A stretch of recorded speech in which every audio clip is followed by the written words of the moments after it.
Dull men. May the...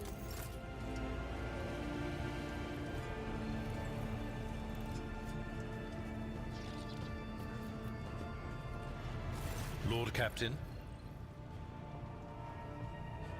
I've discovered that a cache was left by Theodora somewhere on Dargonus and Kiawagawa. Do you know anything about this?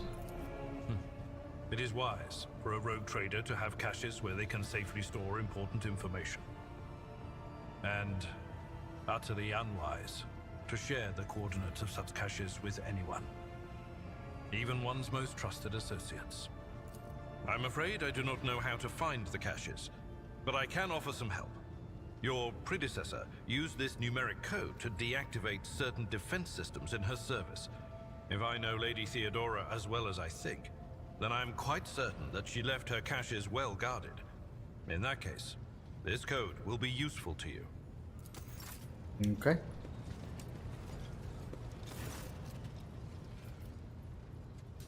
Have the Vox Press brought anything interesting lately?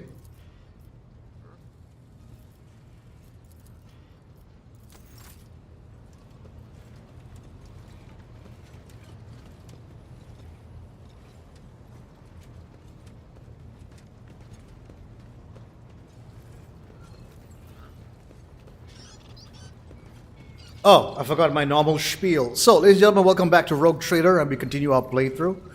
Once again, I would like to reiterate that this is not indicative of a normal playthrough of Rogue Trader. I have access to the ultimate stats, I have access to any and all weapons and armor that I could ever want, any and all accessories, any and all gear I need, I can get at a moment's notice if I wish to do so. This playthrough is all about me being able to voice act. I want to have some talent in voice acting, and I want to flex that ability. And this Rogue Trader has been the perfect opportunity for me to do said voice acting, because there's a distinct lack of voice acting throughout the game. Allows me to flex some abilities, and that's what it is. So remember, this playthrough is not indicative of a proper playthrough. This is just for me to have fun, and for you guys to be amused at the various voices that I try to do.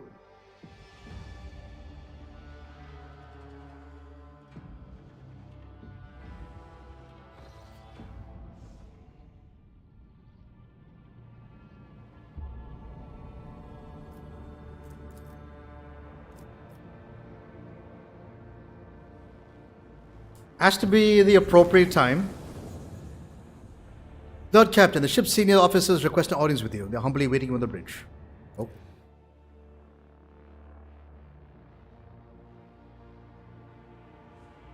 Plus, my Scottish accent is my accent is shit. It's not an accent I can hold consistently. Put it that way.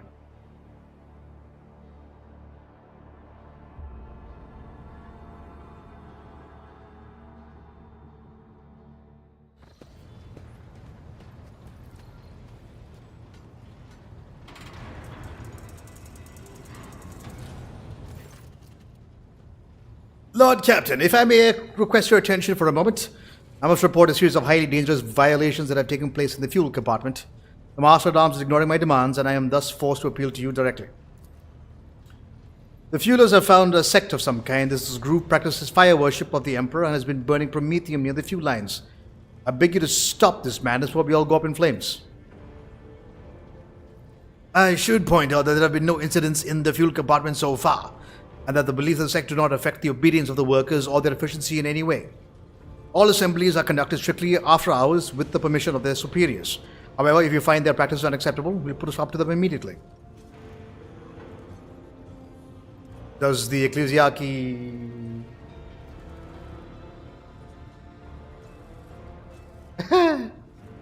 Does the ecclesiarchy recognize this cult, or is it considered heretical?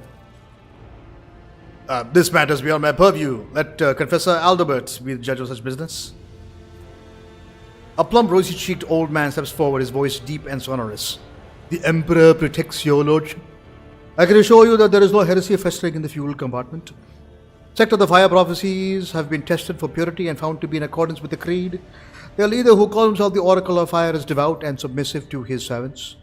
They do not twist the sacred teachings as for the chosen forms of worship. These are neither rare nor remarkable. Many minor cults exist in the Imperium with the full approval of the ecclesiastic. Does the Oracle of Fire really make prophecies? At least he and his flock believe that the Emperor reveals glimpses of possible futures to him in the sacred flame. Occasionally, his visions do come true, or so his followers convince themselves.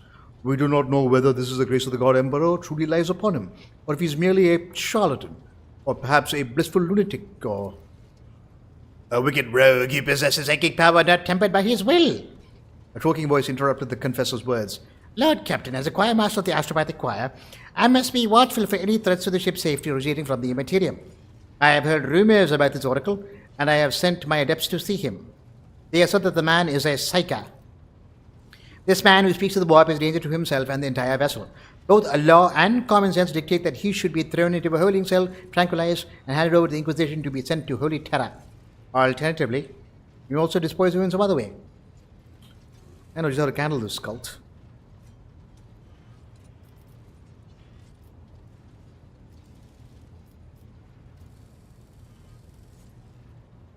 So they'll get into a holding cell, hand him over to the authorities at the first port we visit. It will be done, Lord Captain. I will see to it that he remains unconscious and endangers powers kept in check. As for the cult, I am sure it will dissolve on its own without the spiritual leader. Sus. But okay.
I stand ready to serve you and the Imperium, Lord Captain.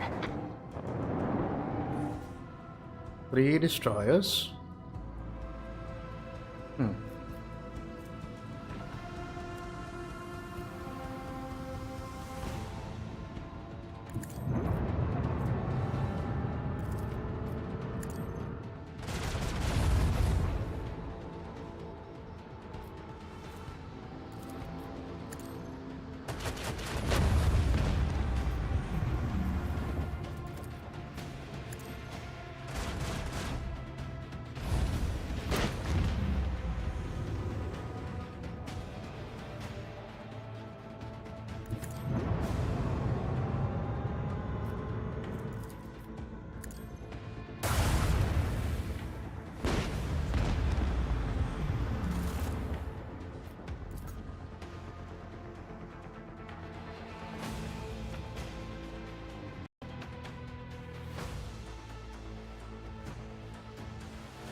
Ah, that'll be fun.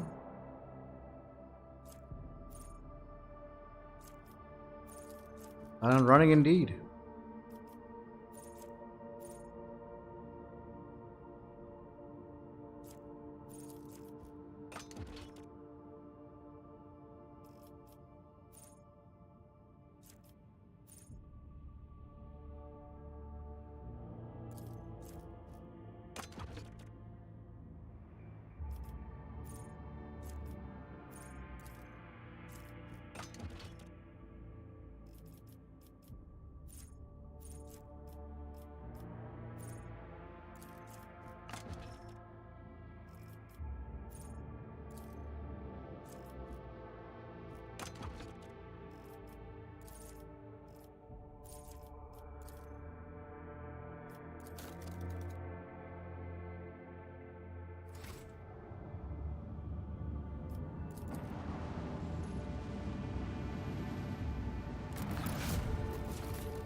Imperium cartographers and chroniclers know this place well.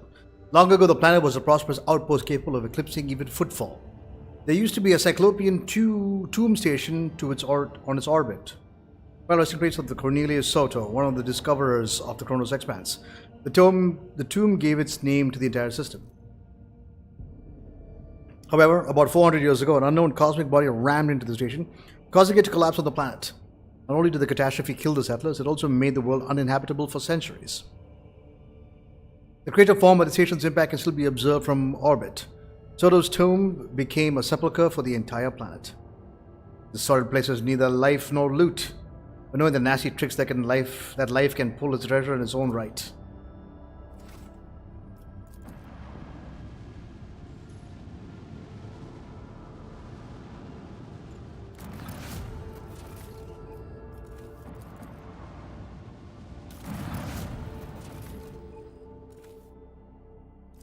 Huh. Okay.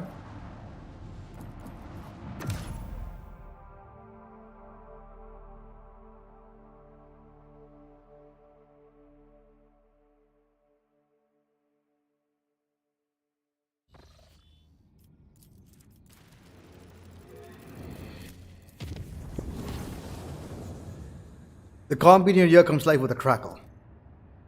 Lord Captain, Abelard coughs slightly. Following the rites of healing performed by the esteemed Manipulus Ferberus upon implantation through Restricta Bionica, the machine spirits dwelling within the relic revealed something extraordinary to us. Upon awakening, the sacred Archaeotech brought several more machines back to wakefulness. After performing diagnostic rituals, the tech priest discovered a secret door behind one of the devices. It was inscribed with an ancient von Valencia's coat of arms. As soon as the tech priest tried to enter, a genetic guardian blocked the way. It refused to open the door to anyone but the road trader Siberian von Valencius or his heir. Siberian von Valencius. What do we know about him? Therein lies the problem, your lordship. No rogue trader by the name of Siberian is listed in any dynastic chronicle. The historiators of the flagship are also unfamiliar with the name. Why the guardian thinks it belongs to an owner that never existed is a mystery. And only you, as actual head of the dynasty, can find the answer.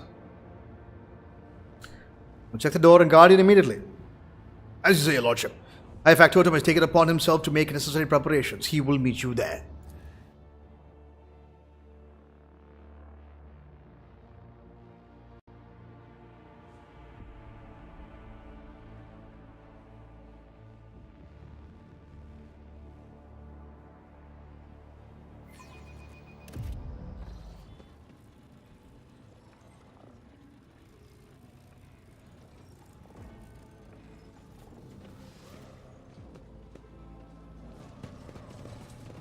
Patience!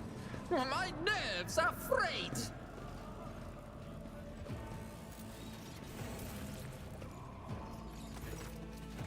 The High Factotum, Chirurgeon, Martinax, and Janitor Ferenz are already waiting for you by the mysterious door. The wall behind them looks perfectly flat, only the metal coat of arms gleaming in the lumined light and a steady glow in the genetic guardian's impassive lenses reveal one of the dynasty's secrets lies behind this wall. The guard in the secret rooms looks far less menacing than the gargoyle that guards the entrance of the warren chamber.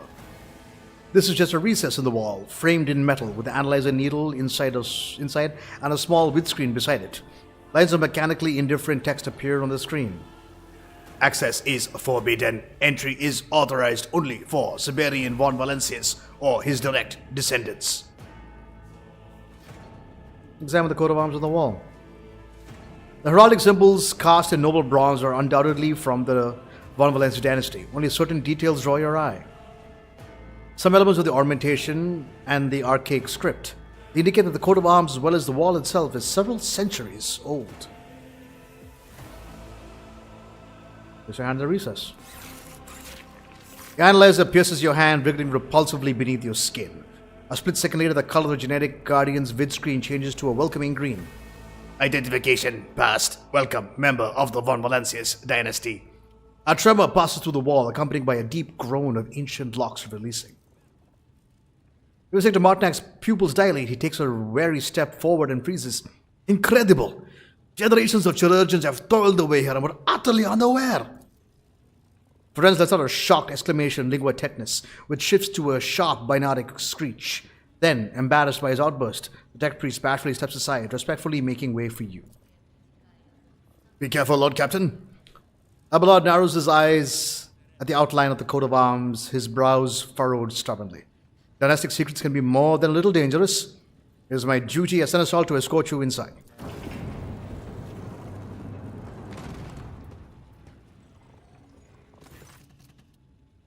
Door slides to one side with a metallic thud. Stale air rushes out of the hidden room, carrying with it particles of centuries-old dust.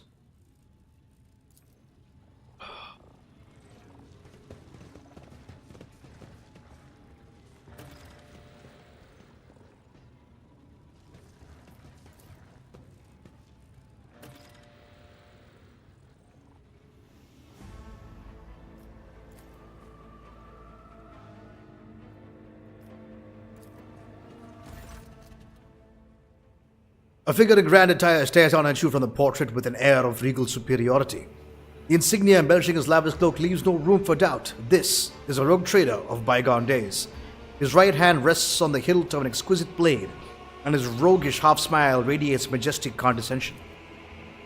The plaque reads, Siberian von Valentius Massimo af Coronis, rogue trader of the Imperium and guiding light of his dynasty.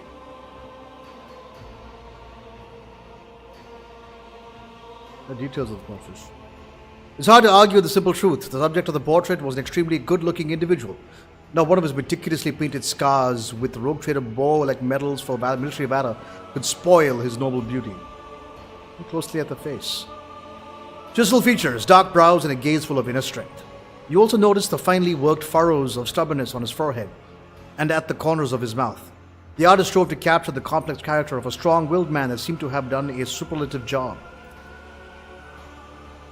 With sudden clarity, you realize that the image has been significantly embellished. What you have before you is a ceremonial portrait intended to cast its subject in the most favorable light possible. Either that or the artist whose brush produced this work truly did see your ancestor for some kind of idol. Cassia studied the canvas thoughtfully, barely touching the scrollwork of heavy frame with her slender fingers. The work of a skilled and undoubtedly talented painter, Lord Captain. The execution is so exquisite that glimpses of the model's own emotions flicker before my gaze. As if the masters capture not only the man's likeness upon the canvas, but his very soul. You cut a fine figure. The portrait remains silent, perhaps because despite its vividness of the person depicted, it's only an object that has yet been hanging on this wall for centuries. There can be no doubt about the weapon's origins. The sword depicted by the unknown artist's brush was not forged by human hands. The fluid curves, the exceptional luster of the blade, and the gem at the hilt show the weapon to be the work of Eldari, an artisan. The blade is also unusual for the runes engraved along its length. They are most ancient indeed. The inscription is in the Eldari language, recounting the legend of an unholy god of war revered by the Xenos. Argenta shakes her head in disapproval. Memory is the force that drives humanity, inspires us to deeds worthy of our ancestors. Details are eroded by time, leaving only essences crystallized within relics and images. We should preserve only that which fortifies us on his path. The rest must be consigned to oblivion. Unfortunately, this portion of your legacy belongs to the latter. Study the background of the painting. Your eye is drawn to the head of the predatory creature behind the man. Its beastly face, distorted in mortal rage, is vaguely familiar, and its gaze, too intelligent for a dead thing, is fixed on something very specific outside the painting. Anything else?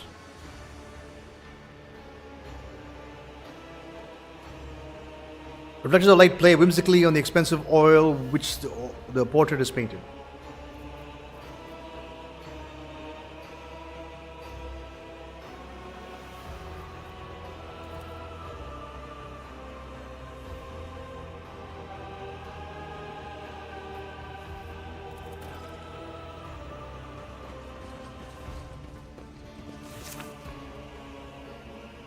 The cover of the book is coated with a thick layer of dust. The sprayed edges have warped and marred with decay.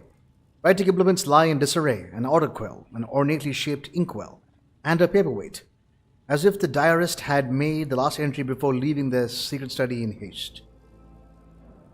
Just off the cover. The sturdy, well-crafted leather is expensive, with expensive embossing, is hardly faded with the effects of time. The Von Valentius coat of arms stamped on its embellished and on it is embellished with large gems. The book is covered in many scratches and scuffs, as if the book has survived more than a few adventures. At the bottom of the cover, the name Siberian von Valancius is written in florid script. It appears to be a personal diary. Open to the first few pages. The pages are filled with cramped writing along with blots, crossing out and sweeping underlines that reveal the owner's passionate nature. The ink is as faded and as decayed as the pages themselves, the thin parchment crumbling to dust at any careless touch.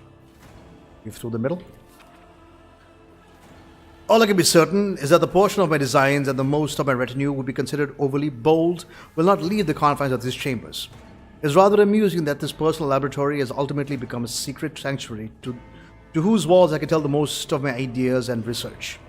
At times I sense that the esteemed Exalt 117 is entirely aware of its existence, but the Archmagos has always possessed a rare combination of human qualities, a sense of tact coupled with the ability to keep others' secrets. The stream of thought is cut short. The next page, the diary has been ripped out. Open the last entry. The siege is over, but it takes more than a single battle won to snuff the flames of war. They are showering me with their artless praise. They are lauding me as savior of the dynasty, and yet I cannot shake the thought that it might be my hand that signed its death warrant. What if the artifact in front of me now is not enough? Yet the place I found this relic may still hold more. The God Emperor willing, I shall find them. No one must know about the cluster I discovered. No one must interfere with my search. I will order Ambrosio not to record the warp routes in the archives of his esteemed house. And should I fail, then perhaps my descendants might finish what I started. The dynasty's private cogitator on Dargonus seems ancient and loyal enough to me to entrust it with the coordinates. The access identifier is Laria. This will open the secret areas of the machine spirit's memory. I hope I will be the one who reads this journal upon my return. I hope I will destroy this evidence of my inexcusable faintness of heart. The remaining pages of the diary are utterly untouched. Perhaps the cogitator in the palace of Dargon is mentioned. In the last entry, I can tell you more about this mysterious Siberian von Valancius and his life's journey.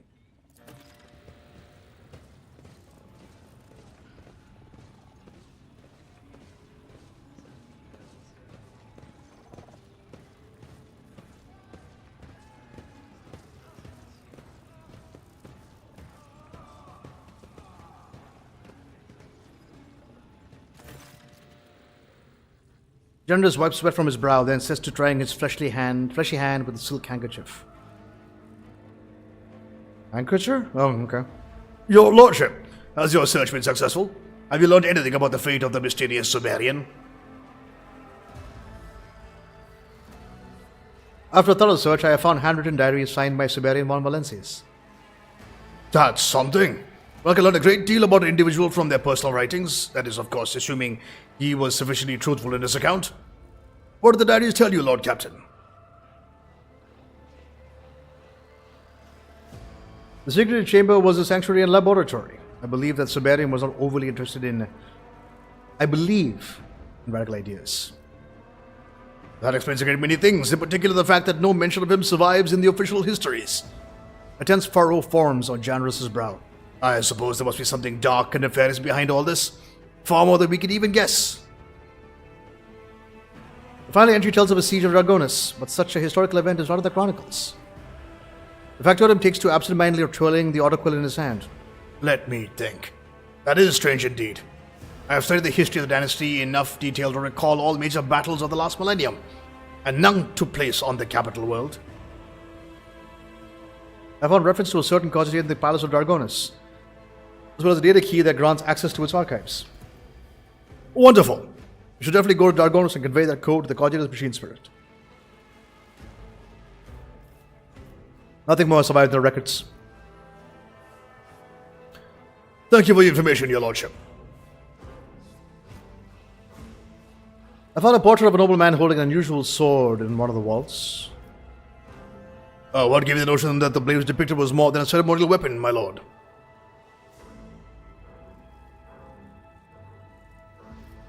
An Adali braid, an ancient one of that, a Xenos relic, without a doubt.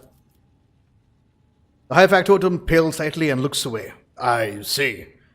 This is a strong indicator the blade's wielder was a most distinguished individual. Even among rogue traders, not everyone can afford to possess such an item. It must be a genuine portrait of Siberian.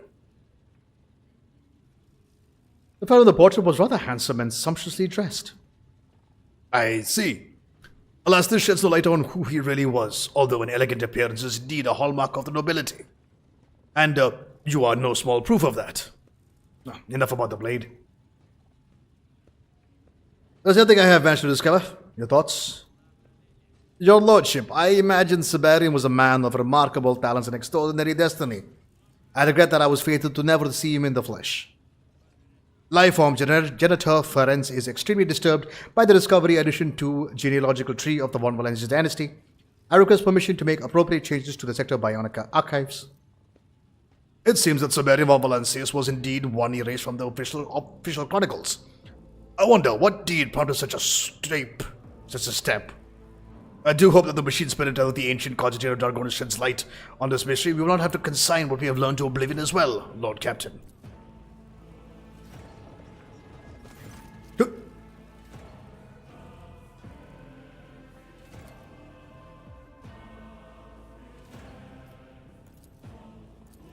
One step at a time, amidst the madness.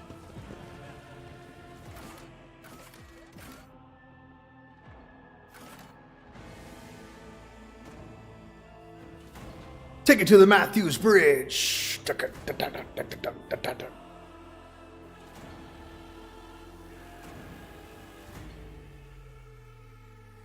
Ugh.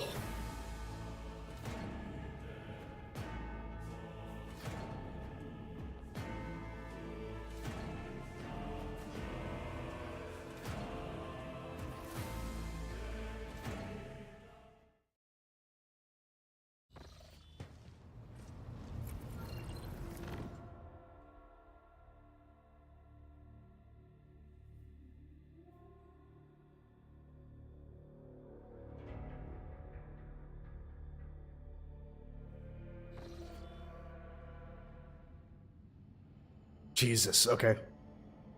As I am now fated to be your shadow, Dominero, we must perform a ritual that will seal our blood, for it pleases the Undying One. Let us speak on the bridge, and I will take us to a place appropriate for the ritual. We'll be there. Thank you, Domin. I wish to inform you that sacred rituals addressed to the spirit of the ship have been performed. The tech liturgy and the rite of the machine blessing ended with data meditation in order to comprehend the nature of the miracle sent down by the Omnisaya. Acquisition of sacred knowledge has not been recorded. How the spirit of the void ship was able to call upon the power of the machine god and activate the warp drive remains unknown. Yet, during my meditative ritual, the Omnisaya gave me an equally valuable revelation. The sacred spirit that lives in the bowels of the ship's mechanisms differ from other analogous forms. This spirit holds a unique power that cannot be called anything less than the blessing of the machine god. Reports received. Thank you, Pascal. Omnisaya knows all, comprehends all.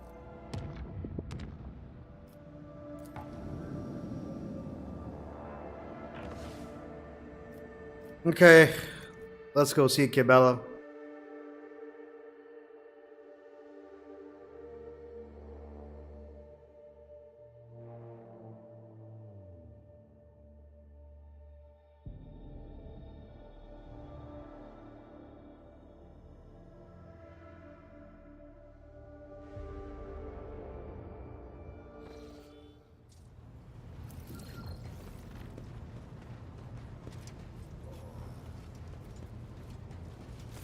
Domin. Kibella puts away a dagger she's been using to reopen her freshly closed wounds. I'm ready for the binding ritual. Then follow me, Domin.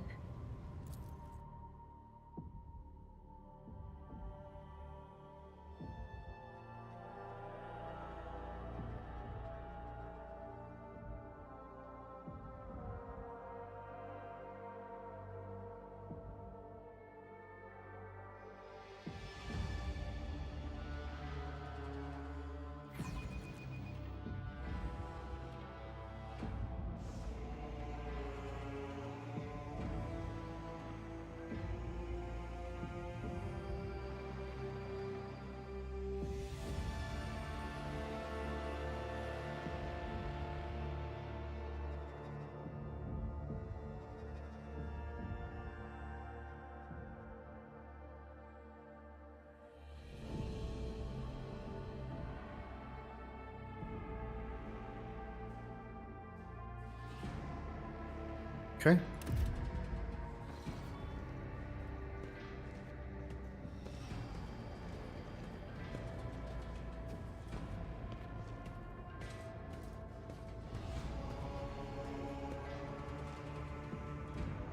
Are you ready to step into the labyrinth, Domin? Kibela moves in a peculiar semblance of an athletic exercise, her movements tracing an inscrutable pattern.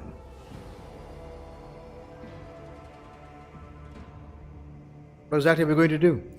This is the ritual of binding. By the Undying One's will, our fates are now as one. But I must still guide you into the maze of my mind. Although it is my predestination alone to walk its corridors in search of answers, your image must become part of the tangle. For I am your shadow, Domin, and your presence will aid me in sensing whatever threats may be looming over you. What is all this on the floor? Instructions, directions, a depiction of the puzzle that can only be solved within one's own consciousness by following its bends and turnings. I do not require these lines to find my way, but for you, they will serve as a guiding thread. I am ready, Kibela. Let us begin. Your weapon for the ritual. Watch the lines on the floor. You can only pass through the gaps. The rest, you need not know. Enter the labyrinth, Domin.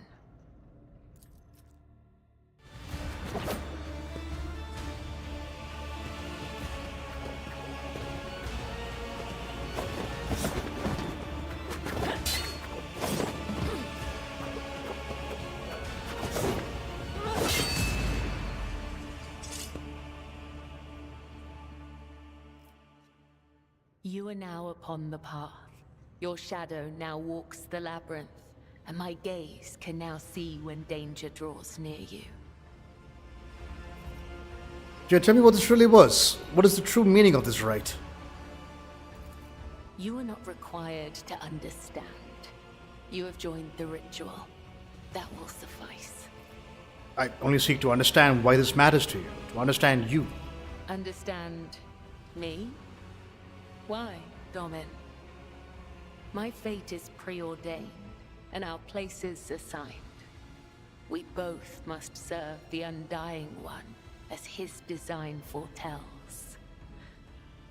But if such is indeed your wish, my path of service to the Undying Emperor is one of many twists and pitfalls.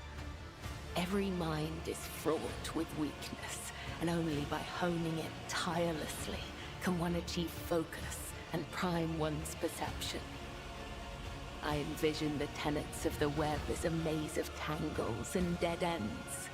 Each time I go into a trance, be it one of the soul or of battle, I walk this path from beginning to end.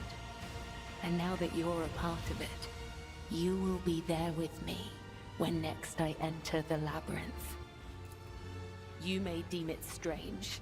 You live in a world so far removed from my own that such rituals must seem absurd to you. I am sure I would find your rituals equally mystifying. To an outside observer, what happened here would have looked like an ordinary fight. But your senses grasped something more. They allowed you to perceive a fragile bond that has formed between the two of you in the midst of this blade dance. It's as if Kibela's mind has opened up, reached out to yours, and acquainted itself with it. A surprising display of power and direction for someone who possesses no psychic abilities, or appears to be unaware of their own gift. My rituals, what do you mean? You are empowered by the will of the Undying One himself, and yet, when I look at your life, I am surprised. You follow a different thread. One that does not seem as strict to your thoughts and deeds. There is so much luster. Would you like to see my world, Kibela? You have allowed me to witness your ritual. It's only fair that I show you one of mine. To partake in one of your ceremonies? Returning the courtesy, That is how you say it up here, isn't it? I will await your invitation. The labyrinth has accepted you. We have danced amid the crossing lines and minds, and by the dance, we are now bound.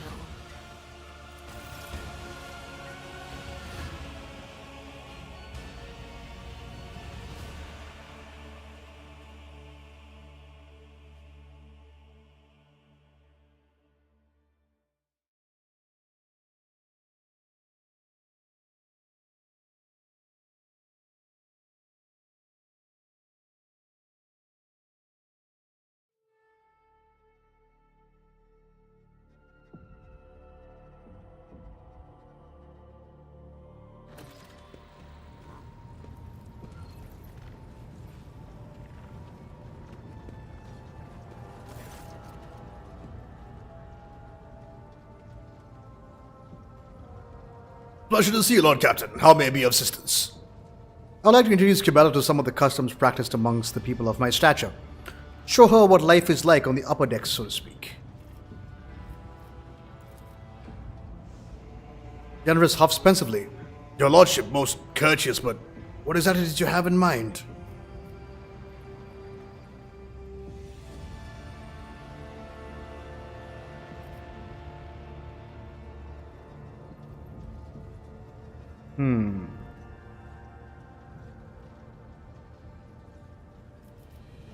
Warp translation ritual? I doubt our navigator and Master Helmsman will be thrilled. The warp does not forgive frivolity, so order and discipline during translation must be absolute. And your lordship does not have any distractions either. Jonas adjusts his frock coat and nods enigmatically. I will see what can be arranged, and do not worry for a single moment. I promise I will find the most suitable approach. I will contact you the moment I have something to offer.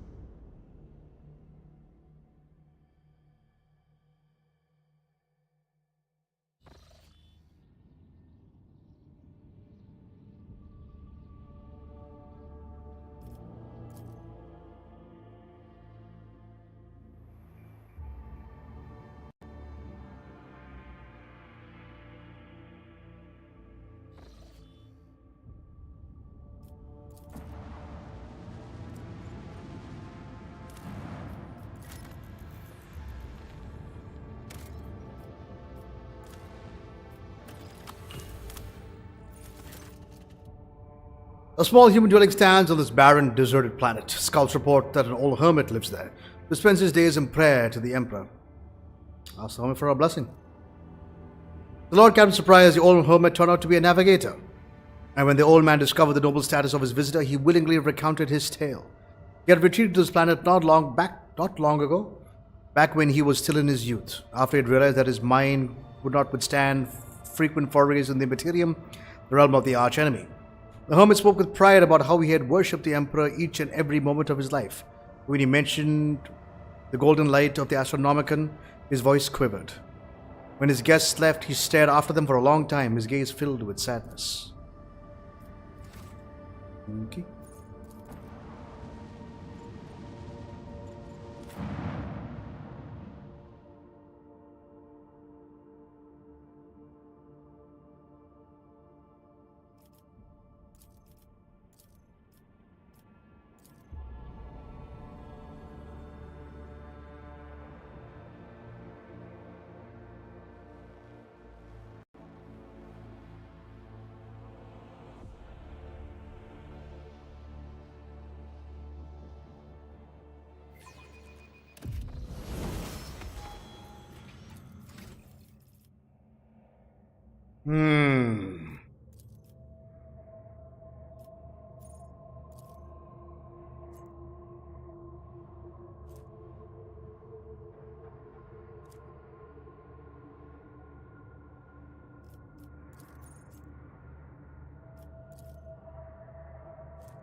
Hmm.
What lies beyond?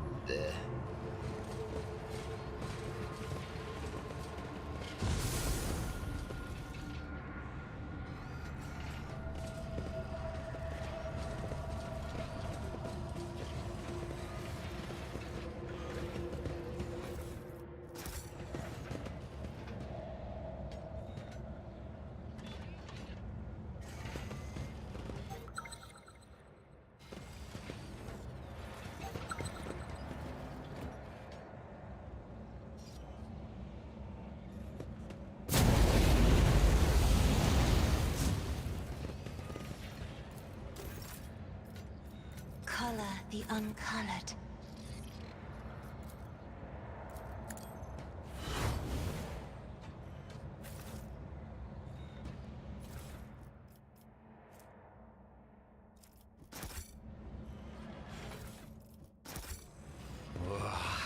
There will be no peace in my wake.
They will see.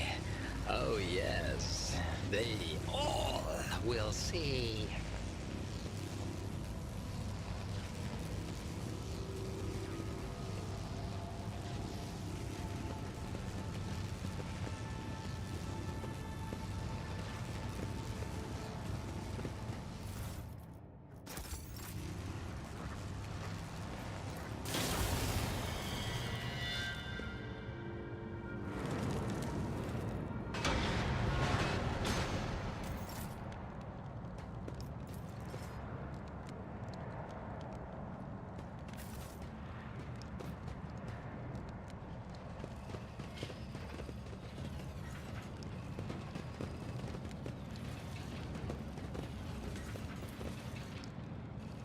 I remember the first time I did this level, I got absolutely destroyed. Like, it freaked me the fuck out, right? Like, this is that body horror shit you deal with that 40k does really well.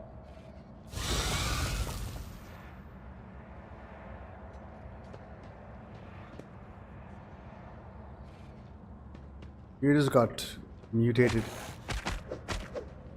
by the warp.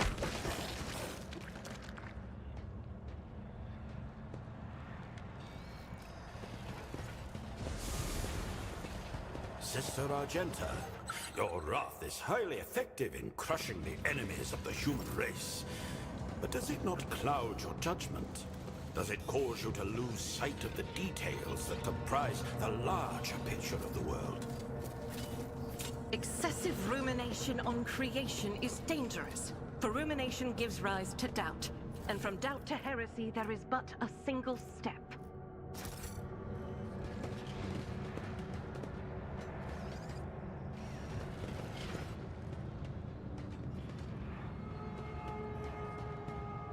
In this tapestry of a world, I am the rogue thread.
Aim for the heart next time.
Be strong.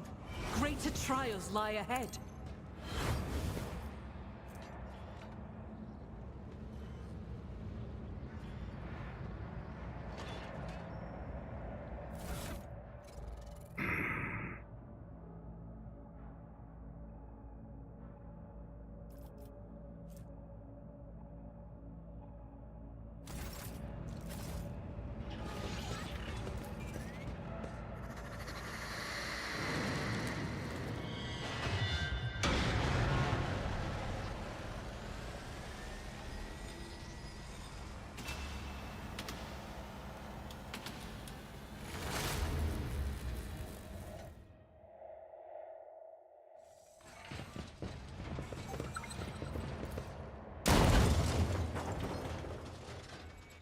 The stars are my canvas, and anarchy is my brush.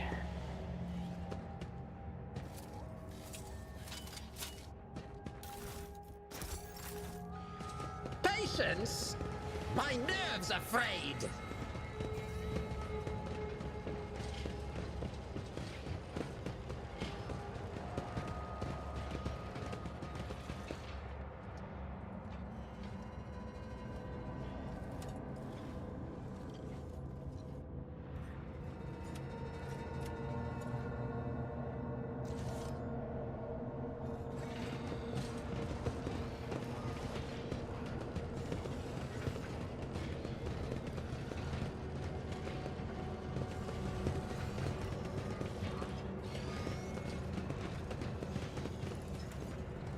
What an amusing attempt at defiance.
The shadows will see it done. Violation of the firing pattern detected.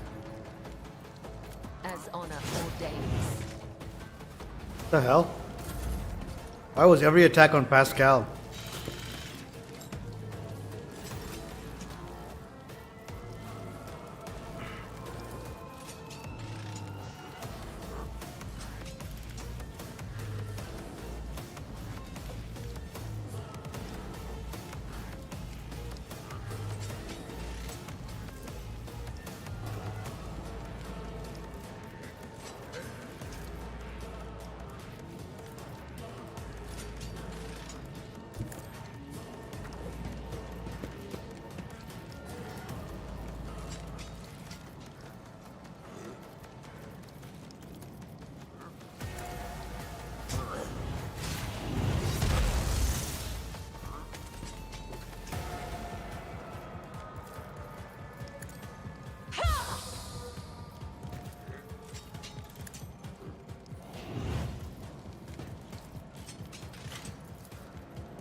High momentum.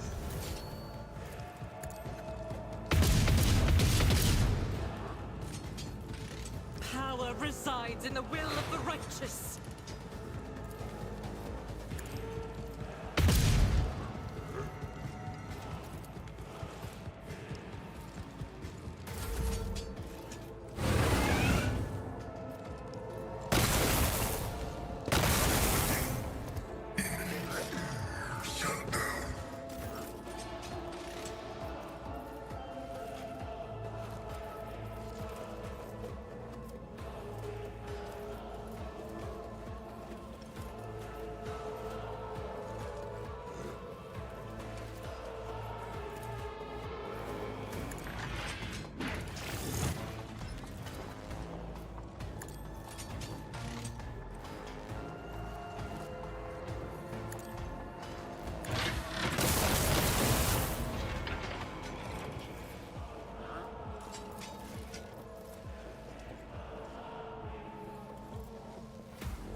endure.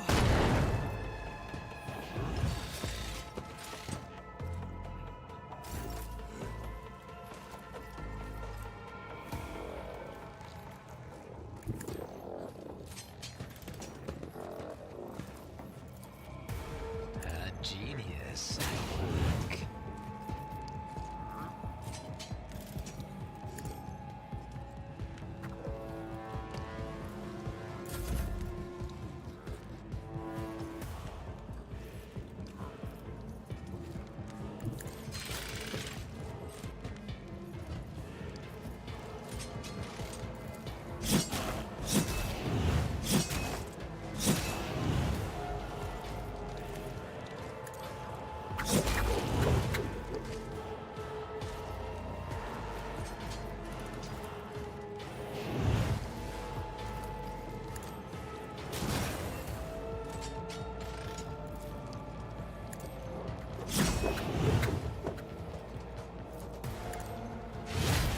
High momentum.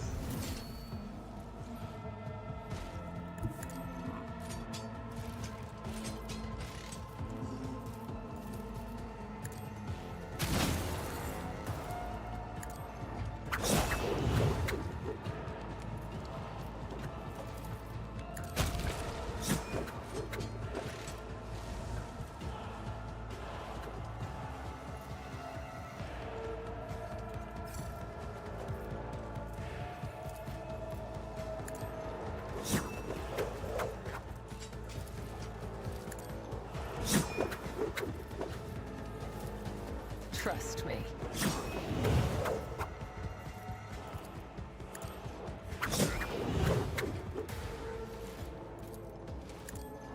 Come, the other side awaits.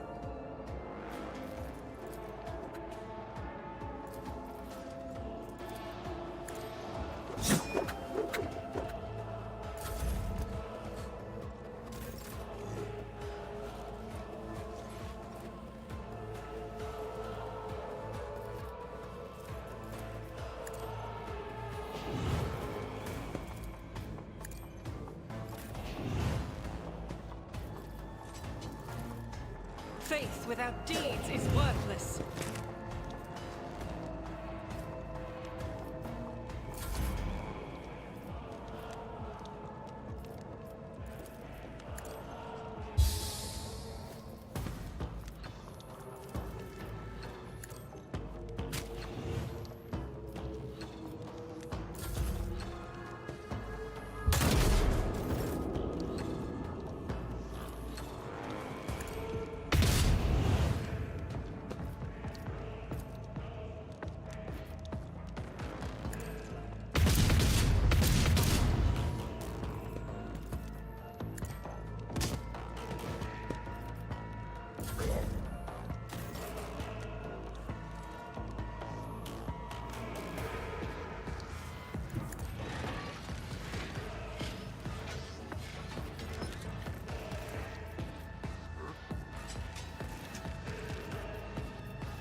What if?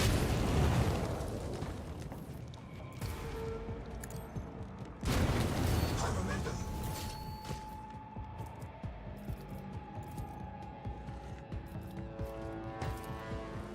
Ooh, another scar to my collection.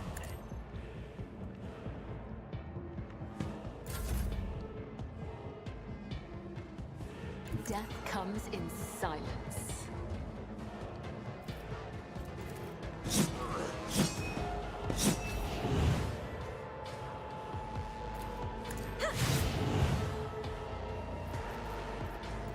not fail.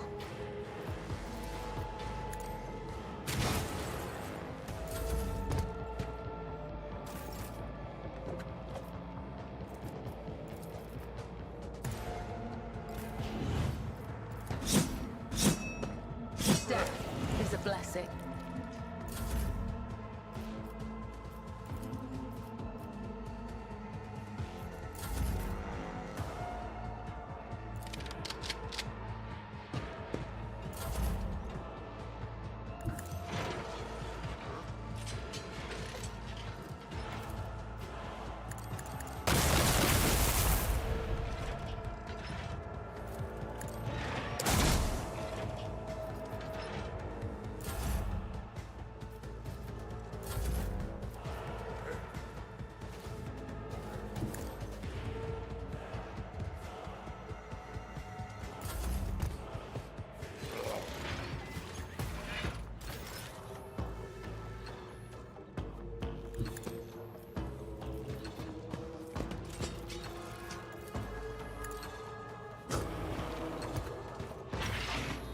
Your anatomy is an open book to me.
Huh?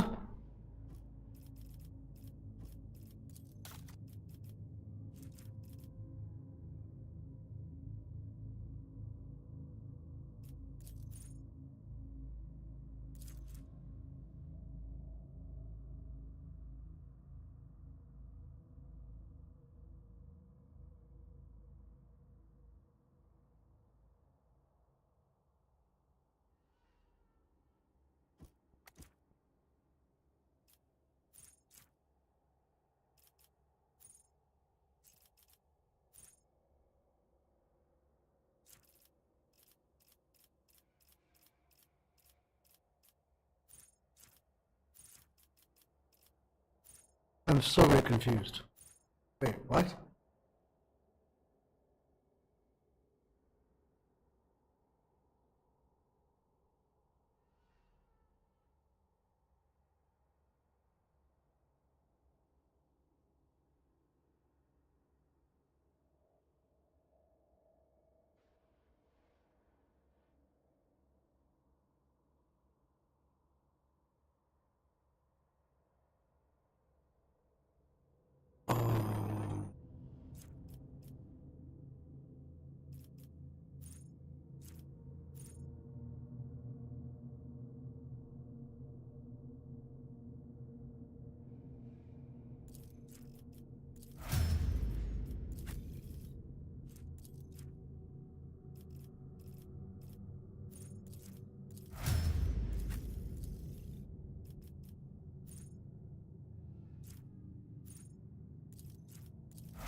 Curiosity sings in my veins.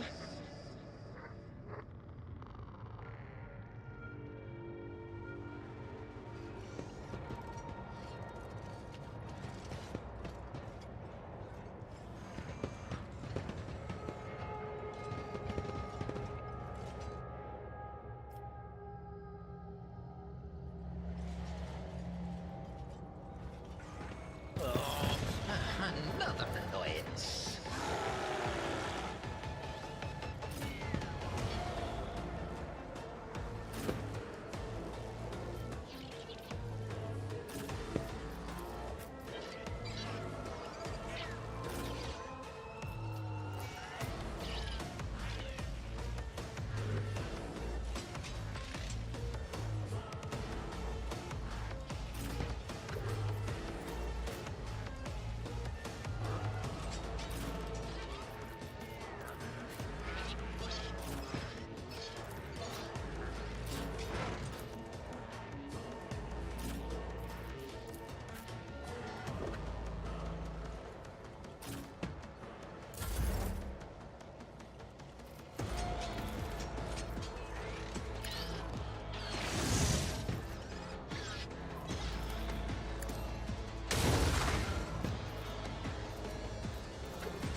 Cannot comply.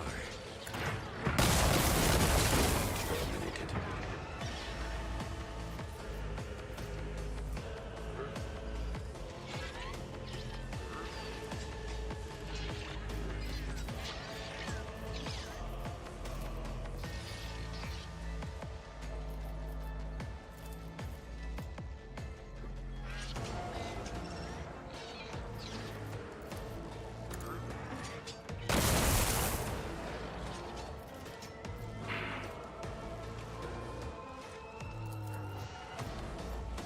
Executing command.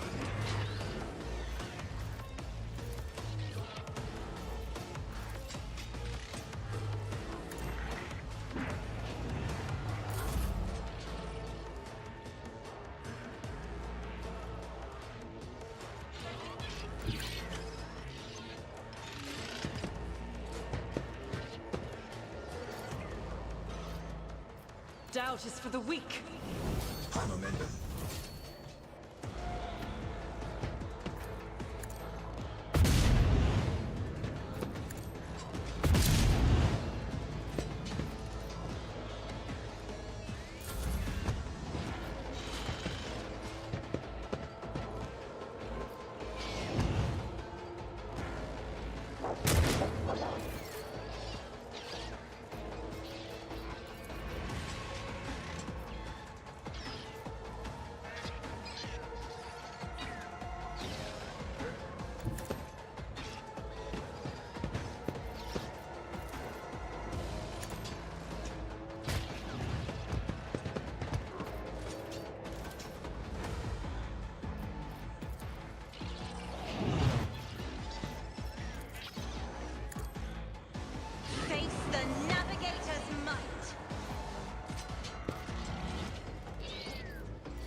navigator.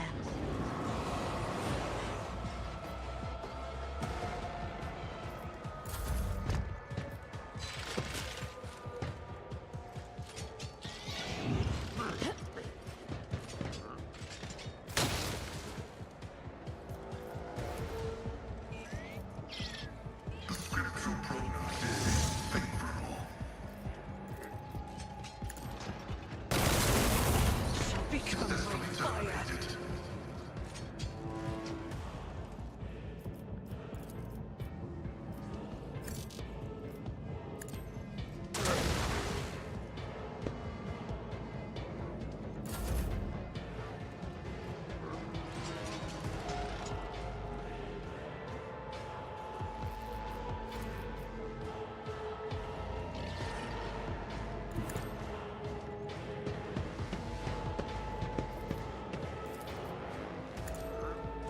A predictable downfall.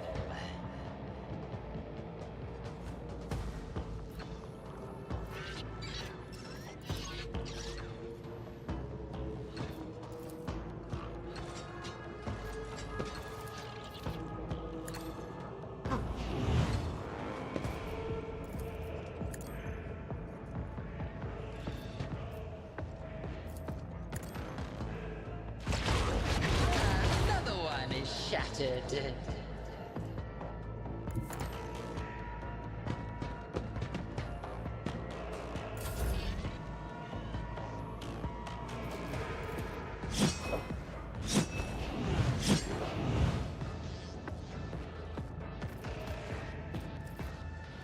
As the tenets demand.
What lies beyond?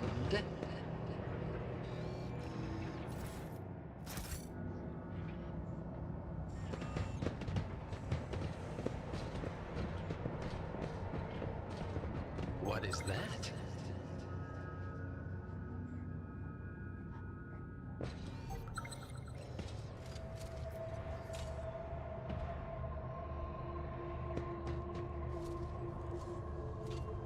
Another notch!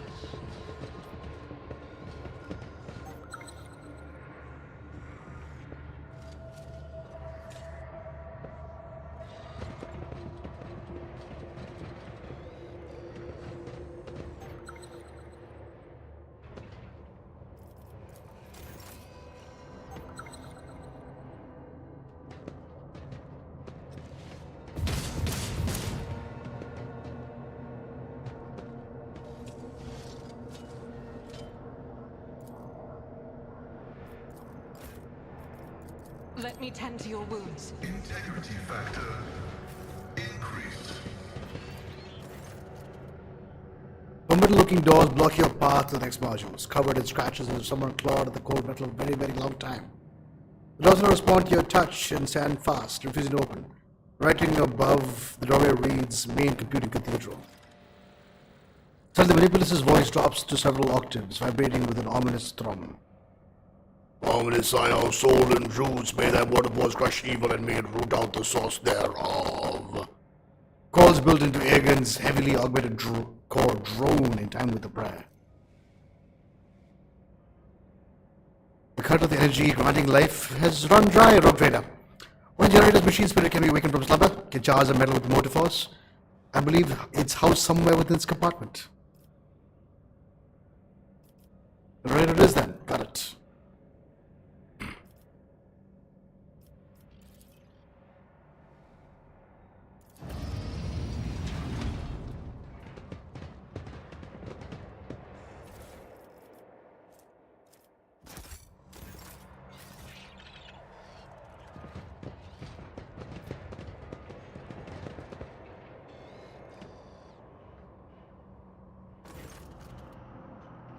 The room is permeated by a wild mixture of miasmas, both mechanical and biological origin. Blood, rust, vomit, machine oil, excrement, kerosene. All these smells blend together into such a thick stench that it almost feels palpable. Just the air here was mad tangled of odors. The device in front of you is a mishmash of wriggling wires and transplanted fragments. In all the clutter, one could almost miss the main component.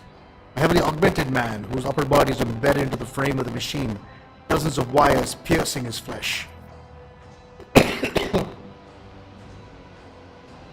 A crust of congealed blood and other body fluids covers the man's entire body. But his eyes are open and his gaze is keen. The gaze is turned to you, devoid of surprise or deference. Who are you? Disturbing the peace of the holy martyrs in the home of our grief? What do you want? Symbols your brethren protect themselves with are symbols of chaos. Your knowledge is lacking, Invader. Those are secret holy symbols imparted to us by the armed Messiah. How else would my tech comrades have survived if not for their protection? So many of us were devoured by evil. You fall silent as if lost in thought.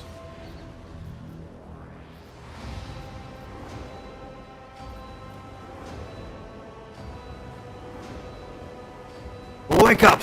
All hands are clear as day. You and your brethren have fallen prey to the forces of chaos, and you don't even realize it. The man's eyes clear for a moment. They still lack understanding, but there's a hint of surprise. So he looks around the room as ecstatic priests at his own mangled body. His vox hisses as he's trying to say something. Suddenly the mingled stench of the room is drowned out by a sharp, piercing smell of ozone and grease.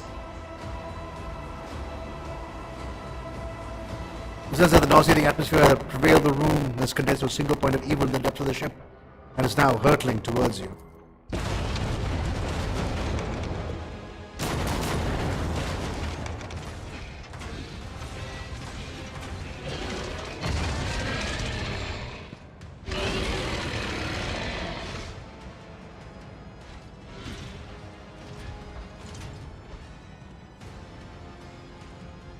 Let us rise up to that storm!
predictable downfall.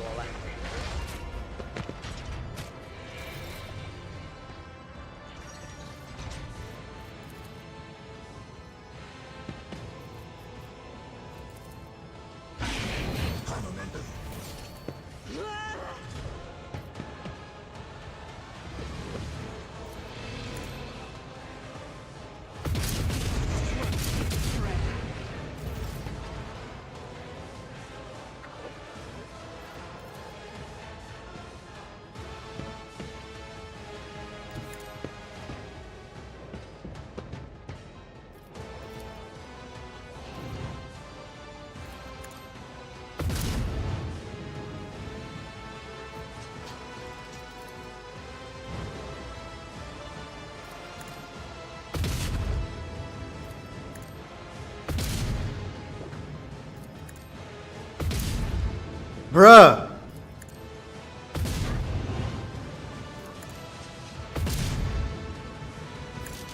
Emperor,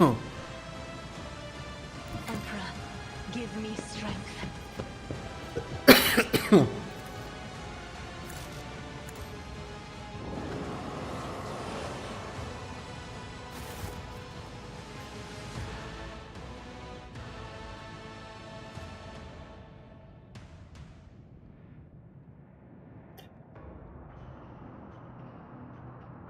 Oh my god. The man's mutilated body is racked by wave after wave of convulsions. Evil. That was evil incarnate. Evil. The corruption that watches us day and night. Then the man raises his head, looks at you straight in the eye. You have banished the evil. You tried to warn me, but I was deaf. The ship, Kiavagama, it followed us here. Kiavagama, is that where your ship is from? Yes. The ship and the planet, the traitors among our brethren, tormenting the sacred mechanisms, letting corruption into their systems. They turned that which is holy into the unholy.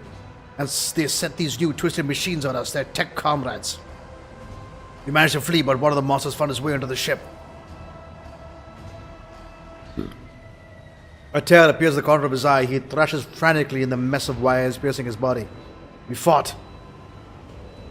We got off one module of the other as one cuts away rotting flesh, but it followed. Its invisible influence, the corruption exuded, it claimed us one by one. The crew were merely humans of flesh and blood. They were so weak, they succumbed too easily. We could not save them from the evil, so we gave the ship to the darkness among the stars.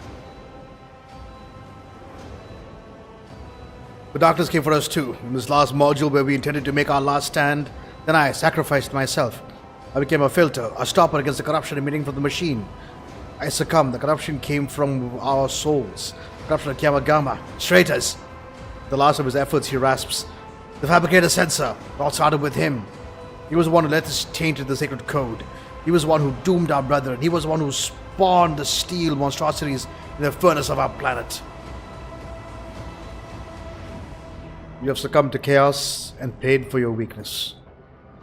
Weakness. The flesh is weak. Spirit must be stronger. Spirit, reach out to the machine too. The madman's whispers gradually turn into wheezing and then stop.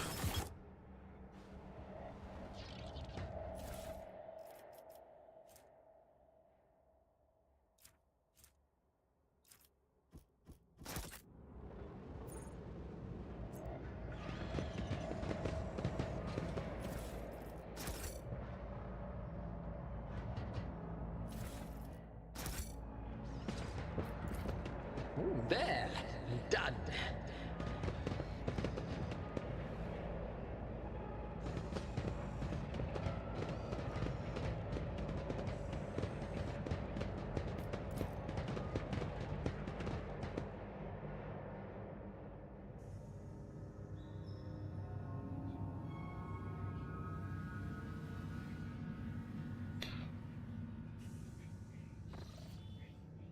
Ugh. Alright, we're gonna continue. Go have a cigarette. We'll be back shortly. Stick around.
Whew.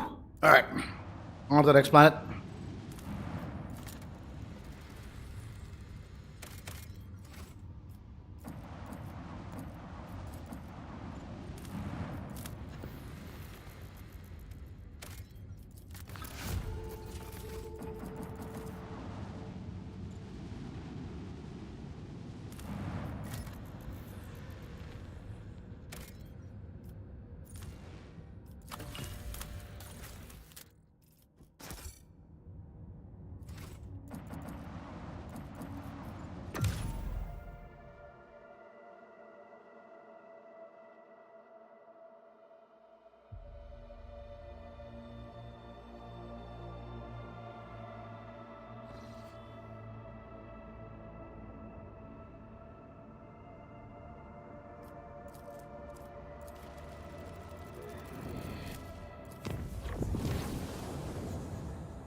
Permission to report. Lord Captain, I keep receiving messages about strange behaviors in certain ship systems.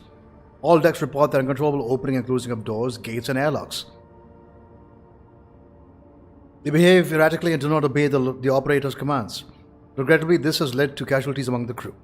The tech priests have explained that these phenomena are being caused by the machine spirit's irascibility and have spent hours chanting litanies to soothe their anger. Unfortunately, many crew members were badly injured before the prayer could stabilize the systems. The High Factorum's voice rings with pride. Lord Captain, I have done as commanded. Everything has been prepared for your ritual for Mistress Cabela.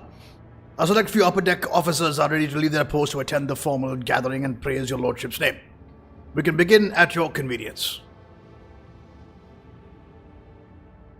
Spirit and Rock, summon my illustrious officers. It will be done. I shall signal the servants to notify the invited parties immediately. Let us demonstrate to Mistress Cabela just how strong our vessel's spirit of camaraderie truly is.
Salbak! How could you let this happen? An assassination attempt on a rogue trader in his own chamber right under the noses of your enforcers? A fierce growl rumbles deep in Abelard's throat. Master-at-Arms radiates grim fury. Her eyes are dark, her lips pursed. With a practiced hand, she removes the maul from her belt and offers it to you. An unforgivable error. Accept full responsibility and ask for due punishment. I want an explanation, not vain self-chastisement. Put the weapon away. Salbak hesitates for a moment, putting the maul away. Understood, Lord Captain. Reporting. All adjacent decks have been isolated. We have begun our search for the culprit. I've set up investigation headquarters on the officer's deck. The substance has been analyzed and confirmed to be blood containing traces of major mutations. While it poses no risk of infection to your lordship, the very presence of such a genetic aberration on board is a serious threat to the safety of the ship and must be addressed promptly. One word of this gets out, many among the crew will surely see it as brazen challenge to your status as a rogue trader. What a genetic aberration. The heresy of mutation. Mutants are vicious beasts who sow only ruin and death. They are devoid of all humanity, and the vile blood that runs through their veins feeds their unclean thoughts and urges. Numerous accounts speak of entire colonies falling prey to bloody uprisings staged by those creatures. All because their governors were too squeamish to order genetic purges. You don't say. I wonder why somebody we don't consider human exterminate by thousands of would think to revolt. What a crazy mystery. Alas, the Imperium's enemies are not limited to those only outside its borders. Mutants can become a considerable threat, especially when given a chance to organize. The heretics have revealed themselves and are eager to fight. Then fight we shall. Let the vessel be purged of their filth. Could this have been an assassination attempt? They would have filled the bath with acid or poison instead. There are easier ways to kill someone than drowning them in blood, as foul as that blood may be. I beg to differ. If something else were to happen to me, my heart would surely stop. What do you intend to do next? As one, every enforcer present gets on their knees. Lord Captain, this incident has cast shadow on our honor. We only ask for one thing, a chance to absolve ourselves of our guilt. Allow me to head the officer's deck at once, so I may lead the investigation personally. Lord Captain, on a previous occasion, it was your intervention that resolved the matter that my own rigidity had succeeded in making worse. With all due respect to Mr. Sarbeck, perhaps you would benefit from your fresh perspective. Seneschal, you think so little of me that you would rob me of a chance to defend my honor?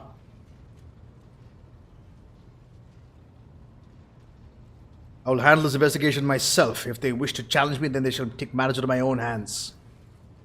You see a look of horror in Salbeck's eyes. Lord Captain, I implore you.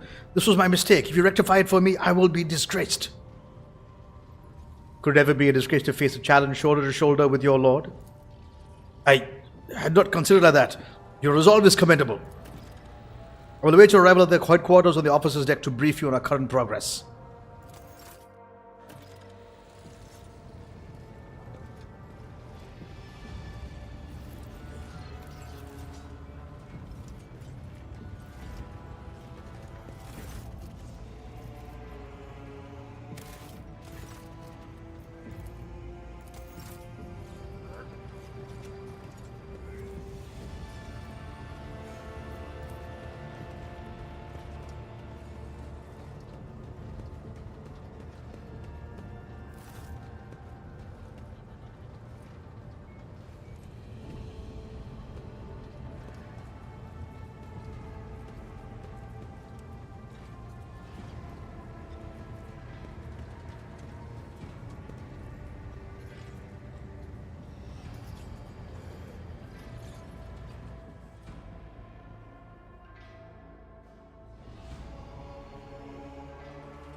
Camilla stands out clearly from the officers in attendance, both for her favoring the full regalia of a member of the Bloodspun Web over formal attire and for the empty space around her.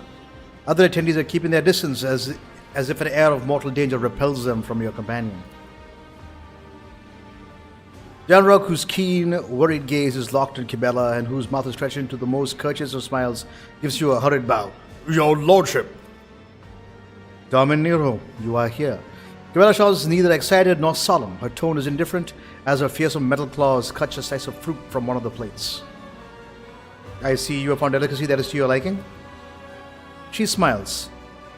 Food like this is impossible to come by in the lower base. I do not know what it is, but it tastes incredible. Juice is dripping down her fingers and her hand. It seems she's only one here who has not lost her appetite. The officers' faces have turned into pale, alarmed masks, and none of them is in a hurry to enjoy the feast. How do you like the ceremonies in the upper decks? I'm attempting to peer through the florid shell to the core, yet it seems it continues to elude me. Pyro looks you in the eye. What is the purpose of the ritual, Domin? Explain it to me.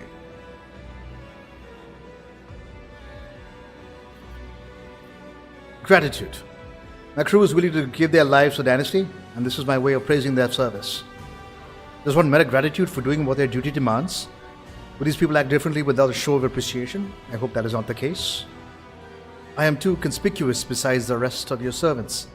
Pyro looks at the other guests and they quickly avert their eyes. A fitting mask. That is what is required for a ritual like this. I came unprepared. It will not happen again. How are you? I feel wrong. Strange people, strange sounds and gestures. Isabella lets out a sharp breath. Her gaze becomes vacant and her hand reaches for the table knife. I am losing myself in this whirlpool. Grasping the knife, she begins to carve lines right into the expensive wooden tabletop.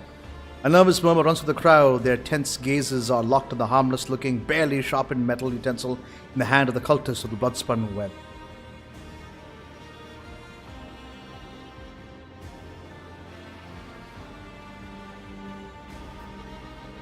I see you have already mastered the art of commanding attention. You seem to be quite in your element. She blinks in surprise and looks up at you. She glances back and forth, seemingly privy to the meaning of your words, and then her clear, genuine laughter fills the room, startling everyone around her. I suppose that's true, Domin Nero. I will not fluster your subjects further. Cruella glances at the maze she has inscribed in sighs. Whenever I lose my thread, whenever I am forced astray by the outside world, I return to the labyrinth. It has all the answers. My meditation helps in finding my way out. I regain myself and praise the righteousness of serving the Undying One.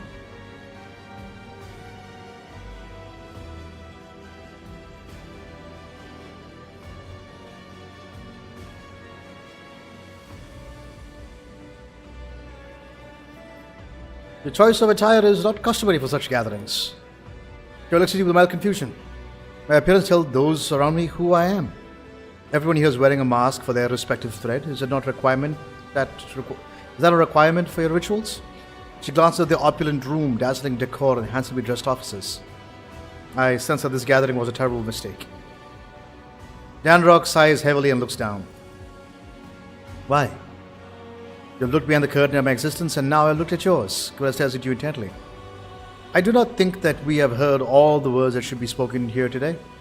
Is it because you do not wish to say them in front of witnesses? I grow weary of the crowd. Take a walk with me. Cruella avoids your gaze as the two of you walk away from the other guests. She seems calm, but a slight tremble running down her right hand betrays her agitation. Once you are alone, she looks straight at you. I have discerned what you are doing here, and I know that your calling is a ritual was a ruse. True rituals are constant, immutable. They are cycles of cooling machines in the ship's bowels or the shifts of the bay's servants. This was spontaneous, something you prepared just for me, and then you stayed at my side the entire time. Now, here you are granting me yet another request. Why is that?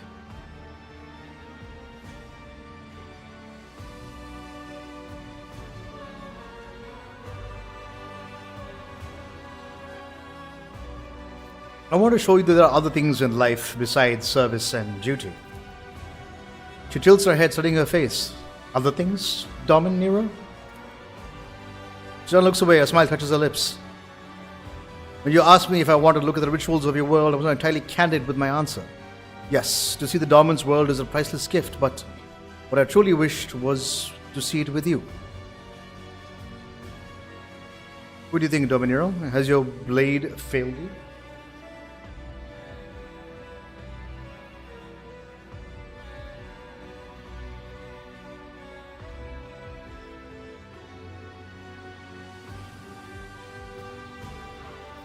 That is the first time you've been honest with me about your desires, to see your sincerity. That is truly a priceless gift here.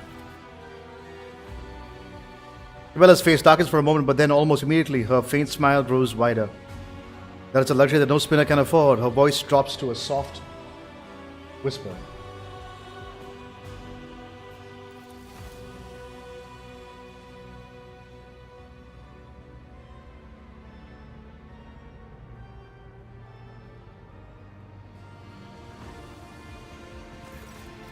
Well, reciprocates, hesitant at first but then passionately. Her lips are warm and soft, surprisingly for someone so seemingly woven from muscle and unyielding will. Thank you for this evening. I hope it will not be the last. Dwella closed her eyes, her lips carrying a slight smile that seemed to hold some unspoken secret. As it pleases you, Dominero. Wait.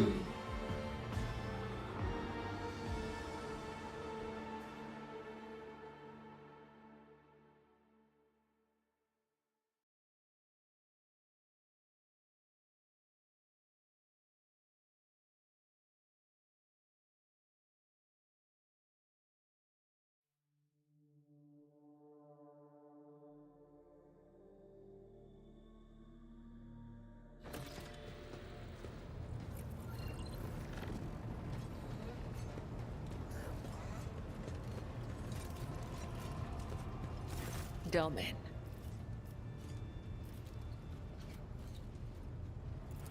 I'm here, Domin.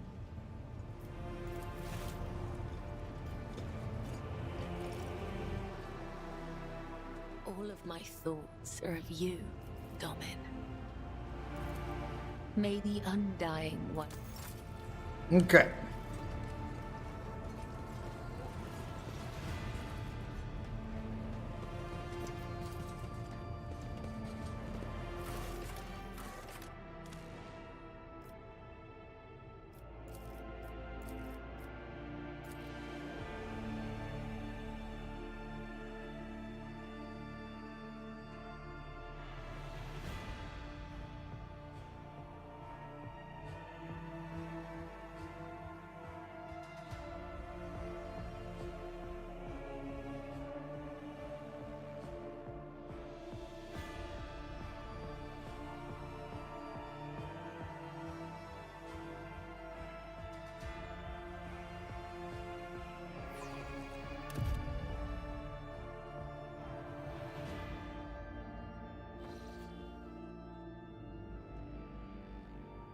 Salbeck barks at the forces gathered before you.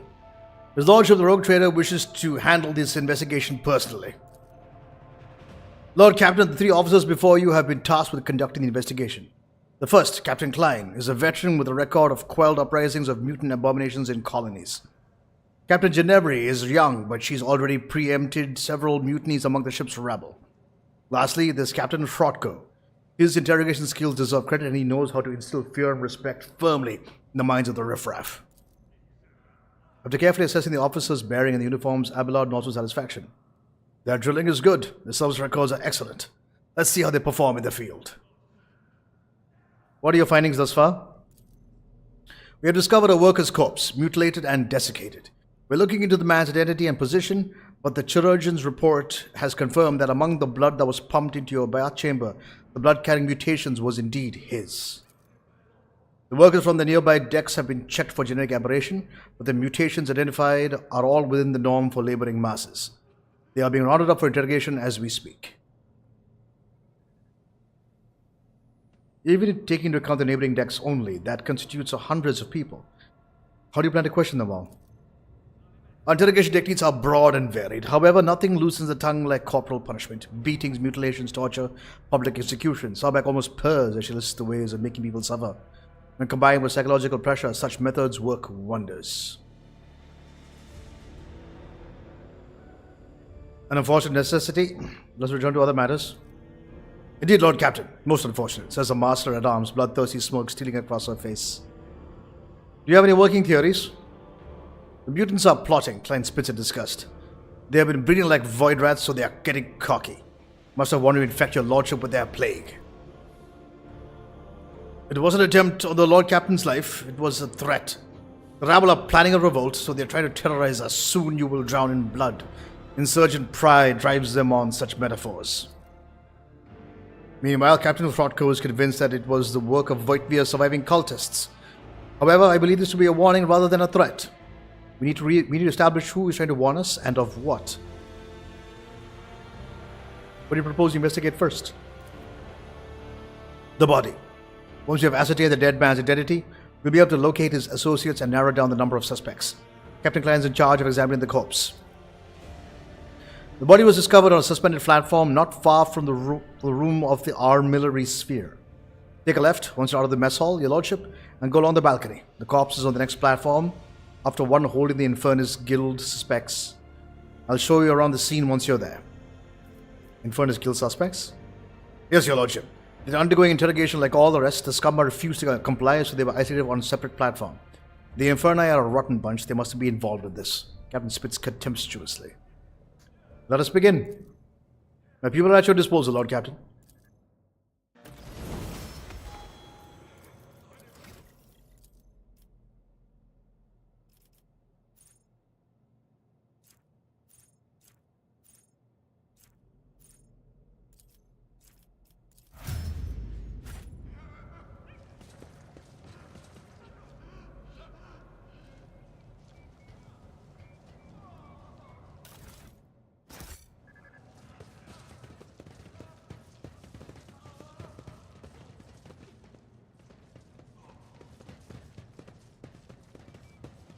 One step at a time amidst the madness. Crimson, black, cerulean, grey. It has all become an ugly whirlwind of muck. Rage and despair have poisoned the bay. And treason has poisoned the whole damn ship. In the interest of dealing with it, I will try my best to ignore this ugly whirlwind you speak of.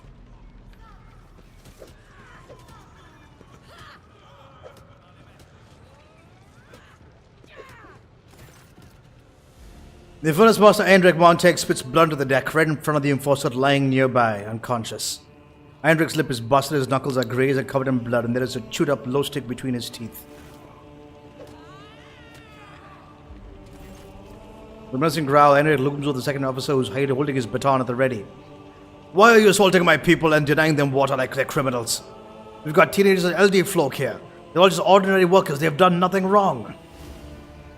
They're all guilty until proven otherwise. You think a kid or an old man would do something that might threaten the Lord Captain's life? Once you light a bit of fire under them, who knows, perhaps someone will confess. So sod off, traitor spawn, or I'll put a baton through your skull for attacking an officer. I could care less about your rank. Your Lordship, I ask that you please protect the serfs from this abuse.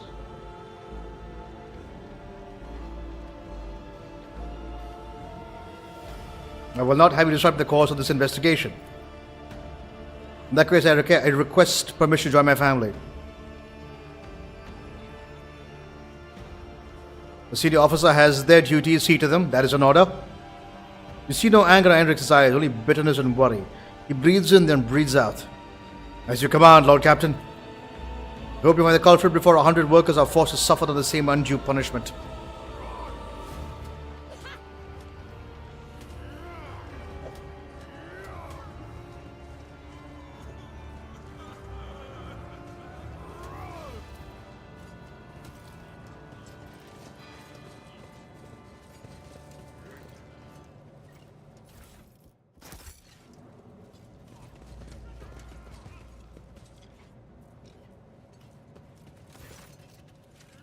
You're obstructing the investigation, high esteemed tech priest. I require information stored by this machine spirit. If you refuse to cooperate. Petition rejected. A malady has befallen the machine spirit of the honored master cogitator Iota IIIB. Unauthorized anguish will worsen his condition and impede treatment. I will not stand for such acts of brutality against the great elder. And show you brutality, you blasted cog. What is going on here? Greatly esteemed tech priest Androveta Phi does not seem to realize the importance of investigation actions and refuses to grant anyone access to the master cogitator. Androveta Phi is Mercantile Creek as they bow before you. Exalted ruler of the vessel, I mean not to harm, but to protect.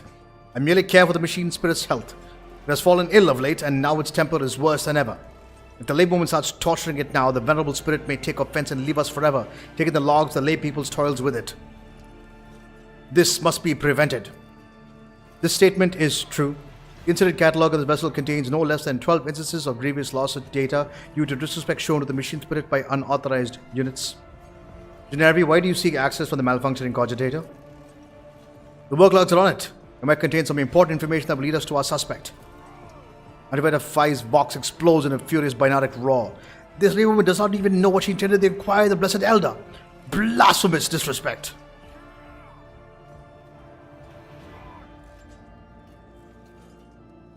I'm not comfortable with the enforcer's harsh interrogation methods. You will cease his use of violence, that is an order. Superior generally breaks off from glaring at the tech priest. But, your lordship, the tracks for interrogation and truth extraction clearly state that torture and intimidation are the most important elements of the process. You will have to find another way. Do I make myself clear? Yes, your lordship. I'll inform Mr. Sauerbeck now the issues and necessary orders. I'll see to other matters.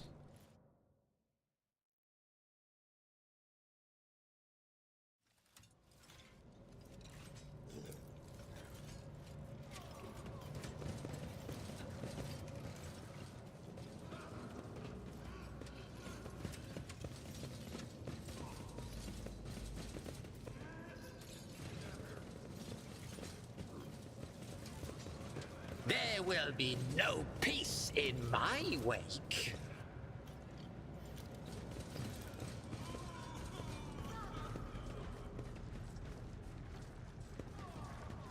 Wait, I never saw the body. Where is the body?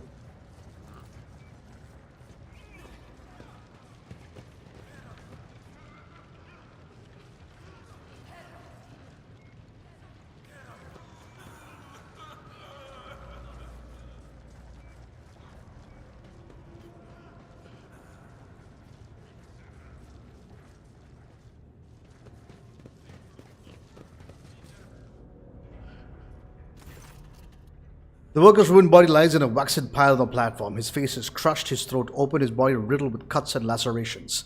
Above it stands Captain Klein, a dim light filling the lines of his forehead with shadows that bleed down his furrowed brows into the pits of his eyes. The scalpel in his hand trembles faintly. You might look human, but what's said is all wrong, unholy, irredeemable, wrong. You started the autopsy yet?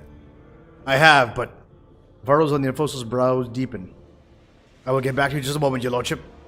Something the matter? You look pale. Man hesitates, avoiding your gaze. I suppressed a dozen mutant revolts on Dargonus for Lady Theodora. I have torn freaks to pieces myself, but to open one up, stick my hands with the impure guts infested with the mutant blight. I have seen things of aberration utterly pervert the human form. The thought of it touching me, disgusting, infuriating, but I will overcome this. You will indeed, Captain. If you like, I can recite a few paragraphs from the regulations to enthuse you. Cold black fear colors his soul. I doubt it can be cast off by a mere force of will.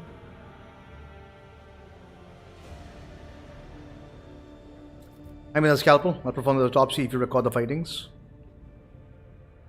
I shall return later. Hold on. Sorry, give me a quick second, guys.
The skin and bones part, and the stench of rancid meat hits your nostrils.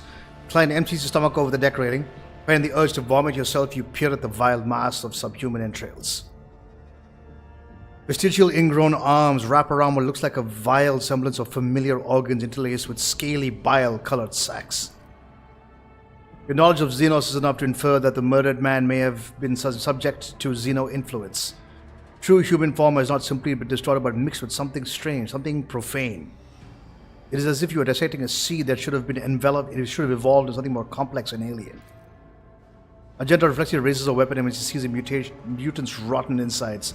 The fiery rage in her eyes seems capable of illustrating an abomination as thoroughly as any flamer. Inspect the wounds. Judging by the damage, the most brutal wounds were administered posthumously over the top of these inflicted while the victim was alive. It's as if someone deliberately wanted to make it harder to identify the victim and cause of his death. The truth is the killer acted quickly and with a surgical precision, then suspended the body upside down to drain its blood. Get the entrails. The twisted abnormalities of the mutant's insides make you wonder if he can even be considered to be human at all. As you probe deeper, your hand finds something large in the victim's gullet. Someone has stuffed a black feather into the man's throat. A certain legend springs to your mind, one involving Saint Quirine, who was granted a portent of enemies hiding among the faithful. When Quirine prayed to the Emperor for a sign that might reveal traitors, a raven's feather burst out of her mouth to inscribe the names of the conspirators. Only someone versed in the symbology of the Imperium could have left such a message. Look for identifying marks. With some difficulty, you're able to discern a mark on his neck, almost ruined by a wound across his throat. It's a tattoo of a skull with a valve in his mouth, and a string of letters numbering encircling SP-246-01. Lost the scalpel away. I finished the autopsy. Officer offers you a rag soaked and disinfected. That was foul. Your Lordship, I must commend your fearlessness and insight, and apologize for my weakness of spirit. My shameful fear prevented me from doing my duty. It will not happen again. Shame on you, Captain. My officer's duty is to be support to the Lord Captain, not the other way around. If that burden is too great for you, you should consider resigning. I speak plainly, veteran to veteran. A modicum of sympathy is buried deep within the Seneschal's ruthless words.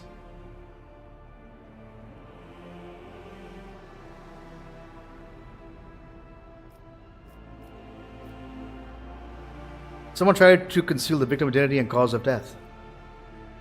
Ken takes a total look at the precise wounds you indicated, almost undetectable beneath the mutilation. You have a keen eye, your lordship. Why would someone do that, then leave the body in plain sight? They could have disposed of it. There has to be something more to this whole bloody business. Bloody business. You turn your attention to the floor around the corpse. There is no spatter, no gobs of flesh, no bloody footprints fortuitously trailing into the dark. And yet, you know there's no way to butcher a corpse like that without getting dirty at all. Someone stuffed a feather down its gullet, a reference to the legend of Saint Quirine. Well spotted, your lordship. No doubt you have already reached the same conclusion, but I will state it for the official record. Vile mutants do not make allusions to saints. This was someone versed in the creed. He has a tattoo on his neck, a skull with a valve and a few symbols. SP-246-01. That's a symbol of the Pipe Warden clan that maintains the sewer systems. The SP stands for Senior Pipe Warden, followed by his identification number. Genevieve is working on the work log cogitator. She can use it to learn the victim's name from his number. Cogitator is the nearest maintenance room. Sanitation work is an excellent means of hardening those under tender character. The investigation complete, you should join the mutant corpse disposal unit on the lower decks. Klein lets out a ragged breath and draws himself up straight, speaking in a clipped tone. Yes, Lord Captain. That is all.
In this tapestry of a world, I am the rogue thread.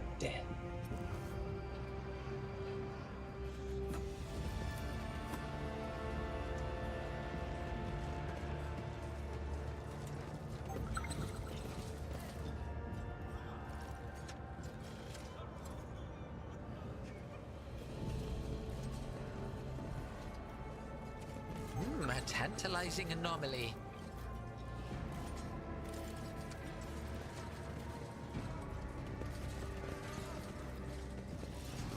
Curiosity sings in my veins.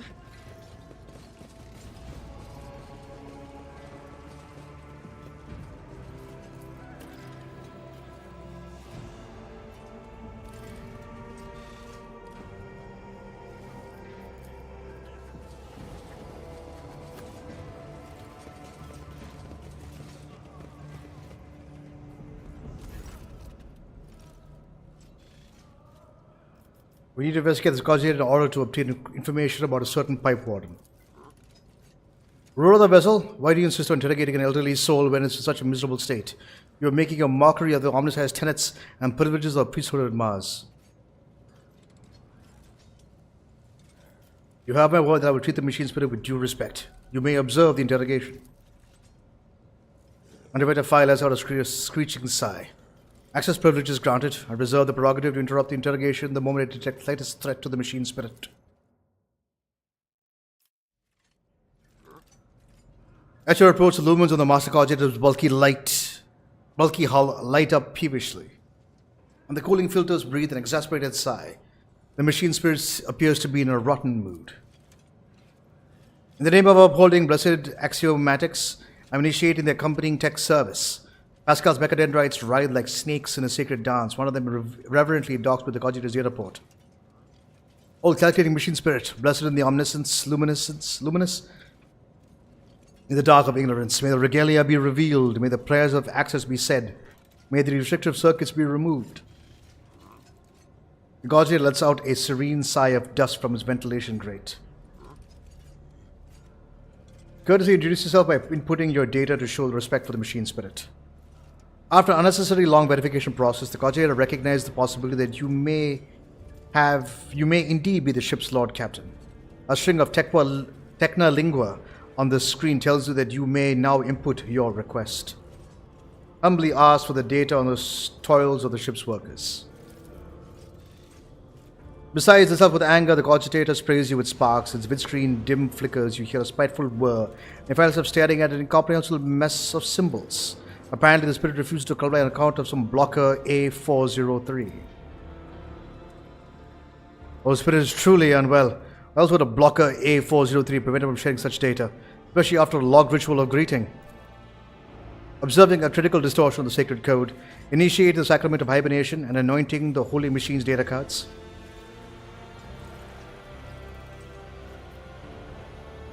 Treat the cogitator's balls with thermal unction. Let it slumber for a while, then awaken it once more. O Deus Mechanicus, bestow an impulse of miraculous transformation upon the noospheric spirit of this machine. May it rise again from its sacred data dream. The unction as well as the short breather have done wonders for the old spirit's disposition. Mollified, it wipes the data blocker from the vidscreen and agrees to indulge your inquiries. Inquire about the cause of the old cogitator's ailment. You manage to find the right string of tech commands. With a grunt, the cogitator starts whining on about its woes. Just as today's watch began, someone disturbed his data dream, used some trickery to rob it of its data, then befuddled its elderly mind and instructed it to deny access to anyone. Registering a Category 3 act of sacrilege resulting in Category Epsilon Quadro transgressive scenario, requesting the inclusion of the offender in the registry of wanted entities for the purpose of expletive disposal. Request information, that's not the number, SP246-01. After mulling over your question for a while, the spirit recalls that a number is assigned to a senior pipe warden by the name of Orto. This Orto and his partner spent the last watch servicing valve 27B, which supplies water to the rogue trader's chambers. After finishing up the maintenance, only Orto's partner reported in. That's the same valve that was used to pump the blood into the bath chamber. That must be why they killed Orto before dragging his corpse onto the deck. Request information about the pipe warden's partner. At first, the cogitator feigns ignorance out of spite, pretending not to recognize your request. But after 4 more attempts, the spirit takes pity on you. Ortho's partner was Senior Pipe Warden Gwendon, number SP-268-55. Gwendon was not reported for duty since the incident. We have a suspect who looks like Gwendon killed his fellow worker and put on his entire body spectacle. Protko is the one responsible for arresting the rabble. He'll be our best candidate for shedding some light on this Gwendon character. The honor machine, his spirit is tired, cannot bear any more of this torture. I see that you got what you came for, so I would ask that the elderly have their rest. Activating deep hibernation protocol. Pascal's mechadendrite disconnects from the master cogitator data port in respectful motion. The trill of Vinadic prayers lulls the elderly spirit's fading lumens. May the Omnissiah bless this machine with healing slumber, that the sacred unity of its anode and cathode may be purified and shine once more. I know it's you.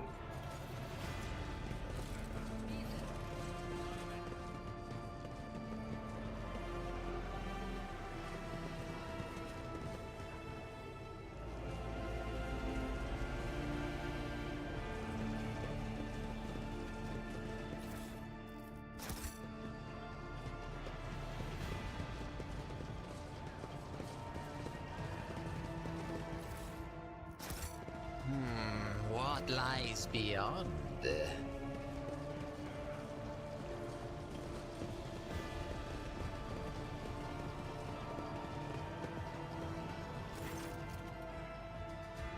Rocker looks on sourly as angry. Bewildered, enforces attempt to interrogate serfs without resorting to violence. When he sees you, he nods nonchalantly as before. Your lordship. The senior pipe warden by the name of Gwendon among the suspects escort him to me. I will question him. Urko frowns as he taps on data slate. Gwendon? Yes, we have him here. He's waiting his turn. We'll bring him over at once. I've been informed of your decision to question one of the suspects, Lord Captain. I consider my duty to be present for the interrogation so that I may ensure your safety.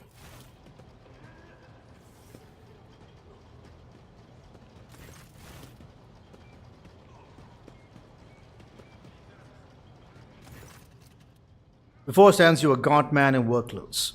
His face is swollen from the bruises and several of his fingers are broken and sticking out at odd angles. He stares vacantly in the distance with watery eyes. Let us proceed. Start talking, you miserable wretch. Trying to kill the Lord Captain, didn't you? Rocco grabs the worker by the lapels. Gwendon's coat flies open, revealing crude, occult symbols painted all over his body. What's this? Heretical brands, cultist scum? Gwendon yells, baring what remains of his teeth. Yes, it was me. I tried to put a curse on the Lord Captain. I killed my partner in a wicked ritual, rubbed elbows with them demons, consorted with them, all to carry out a dark plot and doom the Lord Captain for glory of my almighty master. He bursts into a fit of hysterical theatrical cackling. His words, he is trying to paint them over with fake, garish hues.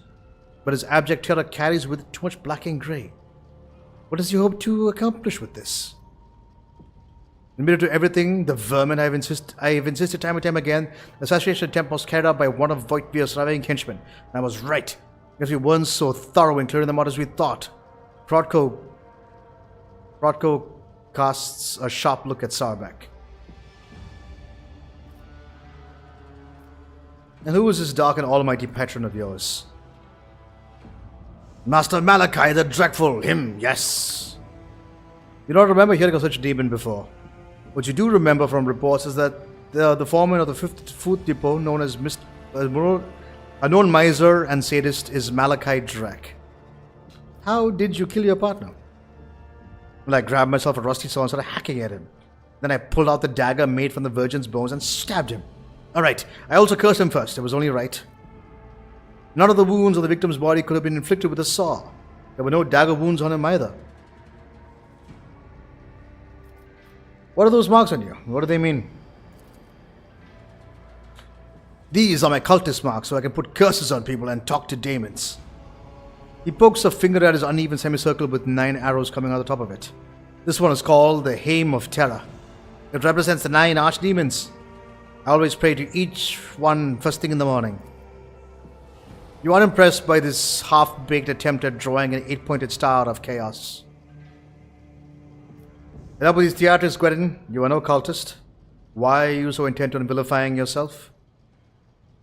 The man blanches and starts bawling. He gives up on his sinister theatrics and babbles in the voice of a common worker. Forgive me, your lordship. I'm not Gwetin. I'm not a heretic. Yacht's me name. I'm a laundryman. Please have mercy. They took my family. That enforcer said she'd throw them out the airlock if I don't confess. She made me draw these unholy marks on myself. Abelard cast a significant glance at Sabek's direction. Your enforcers have a knack for persuasion, Miss Sabek, but this is ridiculous. What enforcer? Name! Give me her name! Genervi. Her name was Genervi. The fear heretic raises his hands to his face and you see many purple bruises. They are older than the ones by several hours. He was evidently beaten long and hard. He would have been screaming the whole time. Someone must have witnessed it. Genervi. The steely edge in Sarbak's voice causes everyone present to freeze. But you also hear a note of bewilderment. You will deal with her later. I will handle the search for Gwetin myself, Lord Captain. Would you have us execute the demon worshipper?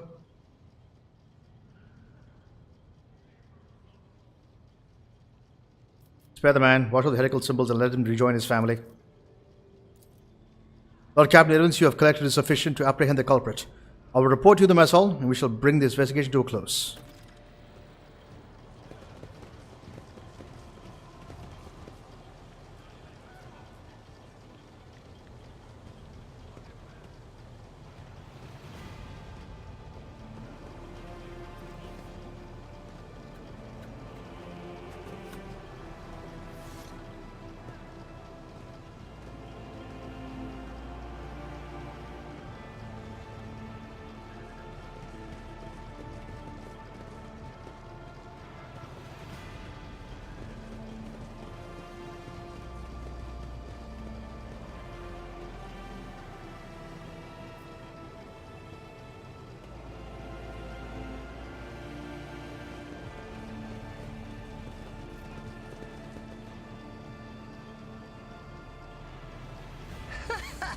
They will see.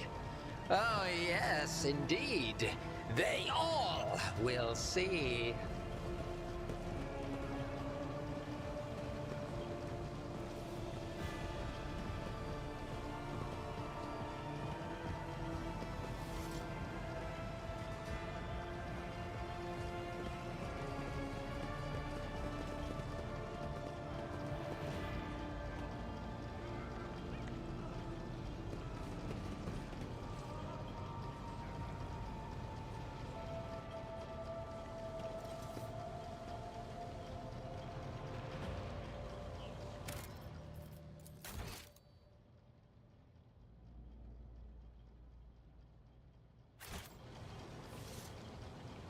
Patience!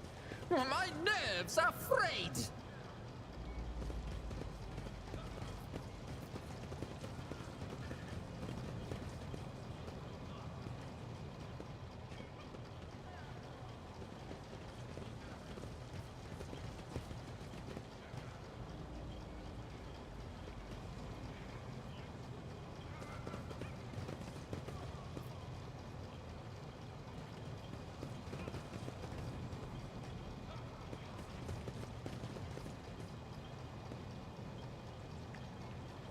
One step at a time amidst the madness.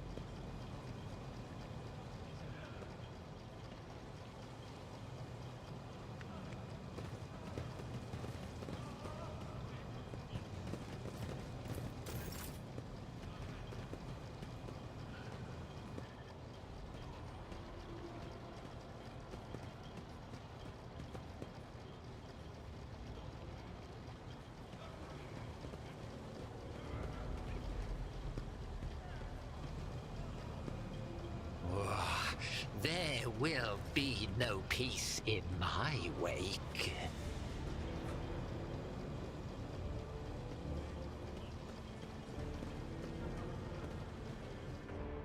There we go.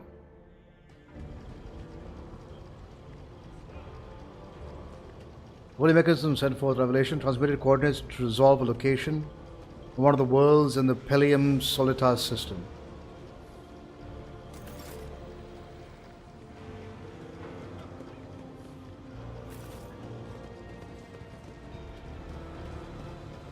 In this tapestry of a world, I am the rogue thread.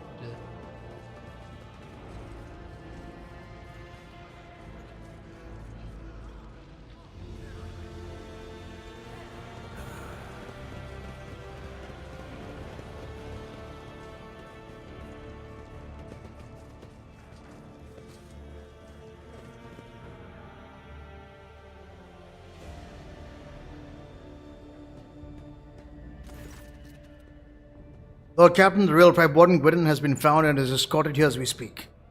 Are there any remaining questions you wish to address before we hear from Gwydon himself? Someone attempted to mislead our investigation. We cannot let this go without consequences. Indubitably. Let us go over the facts that we have of the sabotage and compile them. The body of the deceased was mutilated after death. It is likely the nature of these injuries would have proven useful in the investigation, and the perpetrator concealed them for that very reason. Someone sabotaged the work log agitator, so it would be hard for us to find the victim's partner. Might have information valuable to the investigation. Instead of the murdered man's partner, we were given a fool who thoroughly incriminated himself first before admitting Captain Genevieve had put him up to it. Sauerbeck glowers at Genevieve, and she pales with fear. Who was guarding the body? It was Genevieve. Klein reluctantly nods at his fellow enforcer. I relieved her when I came to inspect the corpse, which by then had already been cut up. Navina adjusts her armor under Sauerbeck's piercing gaze. The corpse was already looking like that when it came under my purview, but I could not get the name of the officer who discovered it. That was such a mess that I had decided I would deal with it later. The body's sin coat was discovered not far from the corpse. I would ask enforcers in this room to present their coats. Rustle of synthetic fabric fills the room. All enforcers show their coats, except Frotko. He shrugs complacently under the gaze of his comrades. I do not wear it. And the enforcer will be able to withstand the cold, and serfs treat synth coats as a sign of weakness. Behind the armor of effective indifference, his thoughts ooze grimy hues, like blood mixed with umber. It looks vile. Who had access to the work cogitator? The tech priest did not let anyone near the cogitator, even when they tried to prevent the enforcer's investigation. Genevieve, were you there the entire time? Yes, ma'am, since the start of the watch. I went there right after I handed the body over to Klein. The only time I stepped away was to retrieve the data state from my quarters. I left a watchman, but he went missing. Most likely one of the officers did not realize he was on duty and sent him off on some errand. I was only gone for a few minutes. Very convenient. Missing sentry, data state misplaced, against regulations.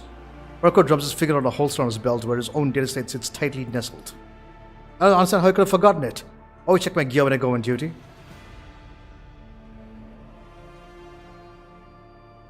Suspect Yacht claims that you coerced him into lying about himself, Genevieve. What do you have to say for yourself?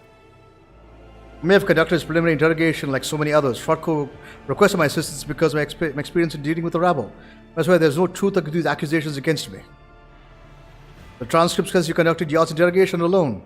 Why is that? Because I can handle a singly laundryman. Raises her chin proudly. Genevieve, all... Harko, this is all your...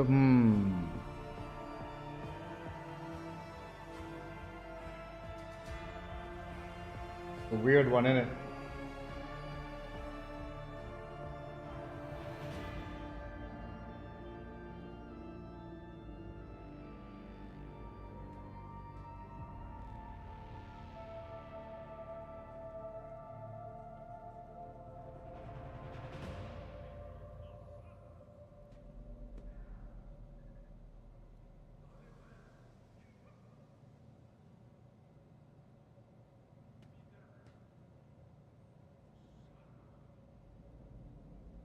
Frotko, this is all you're doing, is it not? Again, it seems way too... Yeah.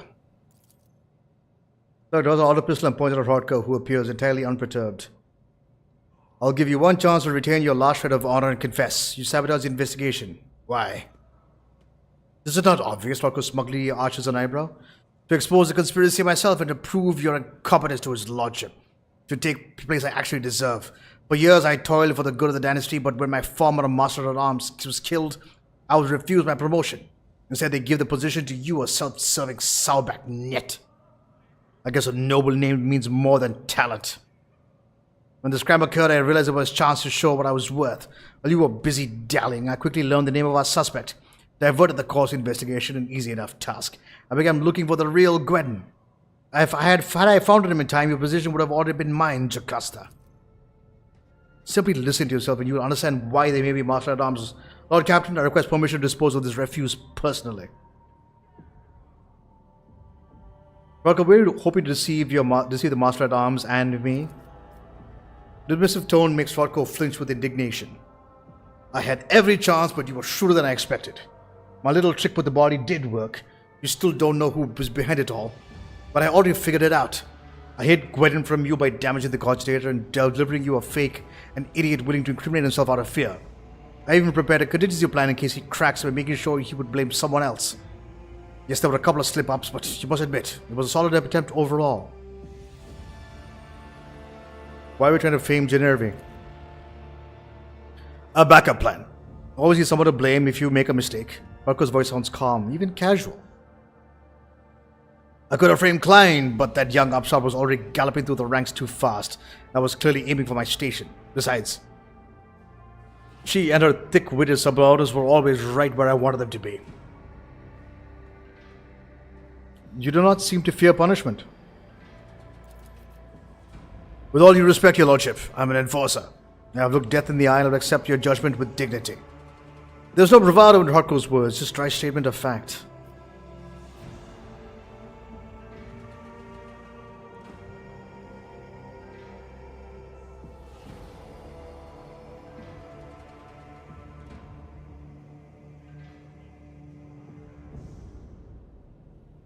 You are a liar and a blackguard, but I commend you for your intelligence. I have no need for such enforcers, but I could use another spy. You will sow confusion among my rivals, and for the good of the dynasty. Rodko's lips stretched into a thin smile. Thank you for your praise. I'm grateful to have had this opportunity to prove my usefulness to you, albeit under unusual circumstances. Rodko remains unfailingly polite and completely ignores the seething Sarback. That takes care of the traitor, and let us proceed with interrogating the pipe warden. The pipe warden does his best to remain reverently bowed, which paints a rather comical picture given his formidable height and complexion. He lowers his head, tugging at his beard. Senior pipe warden Gwyn, honored to serve, Lord Captain. I'm ready to confess to everything. You are the real pipe warden Gwyn, are you not? I am, and proud of it, Lord Captain. A pipe warden's craft is hard work, but necessary. My number is SP268-55.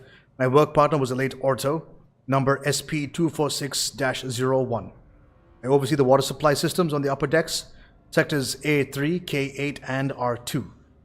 That includes valve 27B. There can be no mistake. I verified his identity myself. It has also been confirmed by other workers. Why did you fill my bath with blood?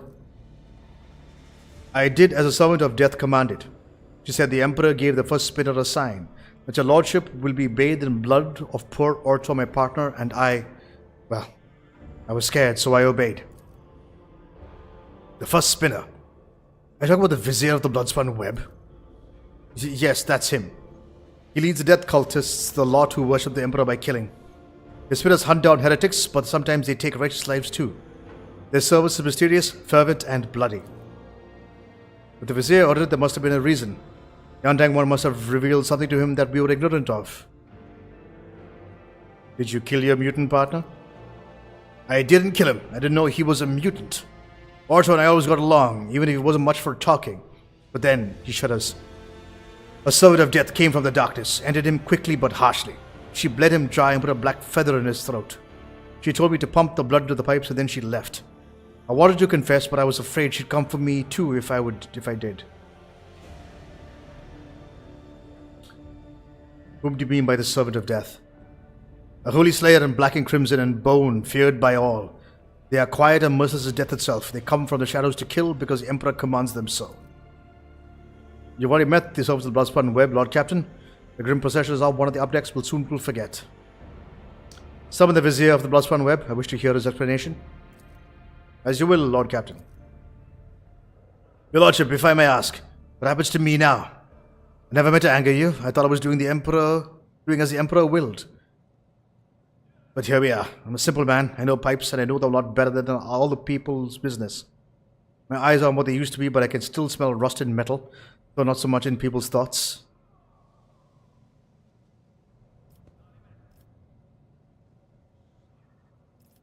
You act as a true servant of the Emperor would. I will have you provided with the best ocular implant for your work.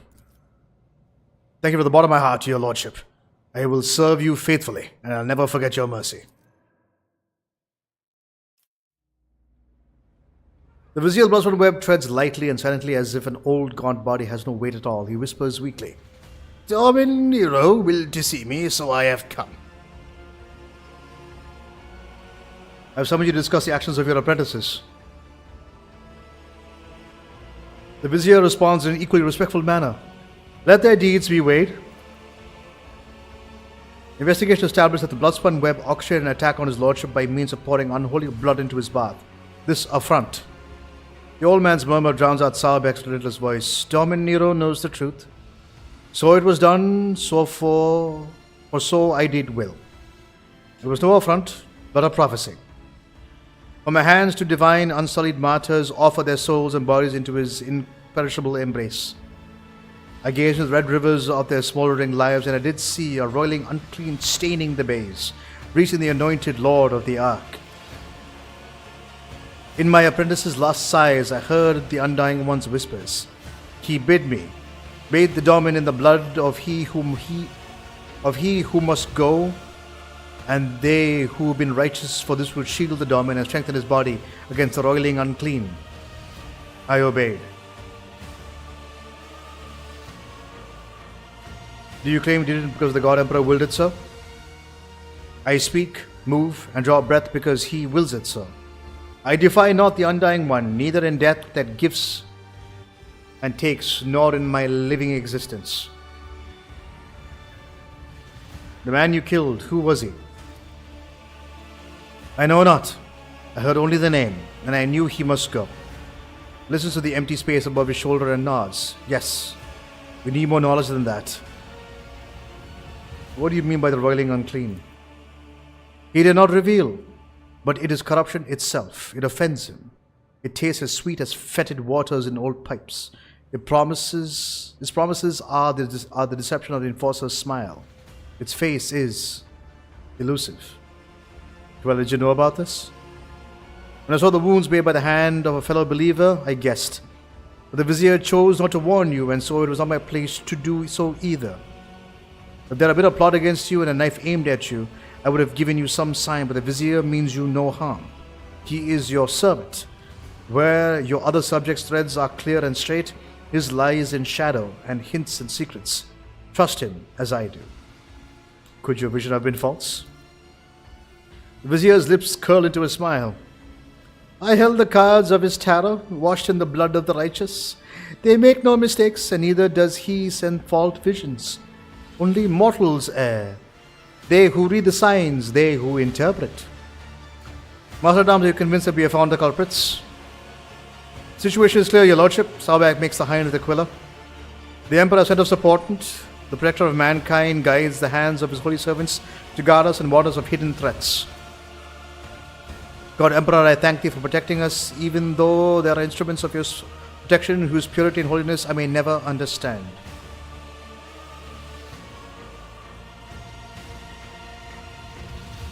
Could it be a coincidence that the victim of the ritual was a genetic aberration? Officers around you keep a respectful silence, but you would tell by their faint smiles that they had the very idea of doubt in the Emperor's providence absurd.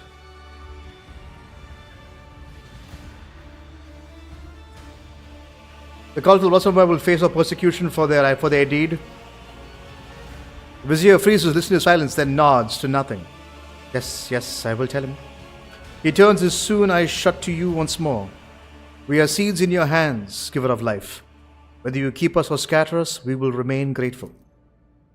Be that as it may, we have hit a dead end. We hope that exposing the culprits would lead us to the aberration's lair.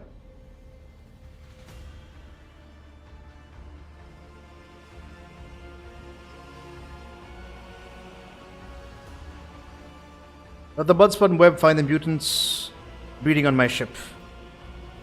But no spirit or brave warrior from the Norman circle can find roots of the unclean, but can appear as human as act as human.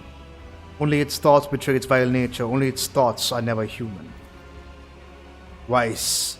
Axis falls for the moment. Sabek says one word. She narrows her eyes. Is it unclean thoughts we need to find? Very well, let Vice find them. He knows how, no matter how badly he wishes the rest of us forgot about it. Venice Zachary is a fearsome hunter. When he hunts the flagship whales, when he thinks my teeth creak, I can feel pain as if I'm young again. But his power is great indeed. He can hunt down our prey.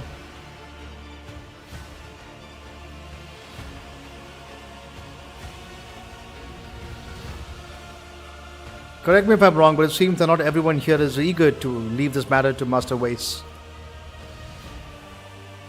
I would say one least eager will be Master Weiss himself. Last time his efforts caused some severe warp manifestations. The ritual is truly perilous. Not to put too fine a point on it, why shall he destroy the ship back then? Incidentally, he gave us multiple warnings that it could happen. Lady Theodora ignored him, and we reaped the results. Oh, why do I get the feeling that now I know what will happen next? How can the choir master of astropaths be used to us? The esteemed Zachary Weiss can perform a ritual of thought reading. This practice lets him do a cursory examination of the minds of thousands of people in search of certain individuals. A ritual as rare as it is dangerous.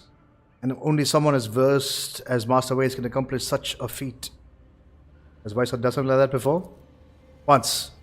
Lady Theodora made use of his services to expose spies on board, who apparently had been the employ of Lord Inquisitor Calcazar.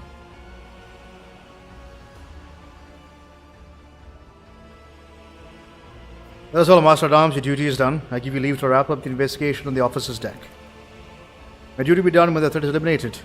I will brief enforcers while you consult with Choir Master Weiss, Lord Captain.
Alright, ladies and gentlemen, I'm going to call the stream there.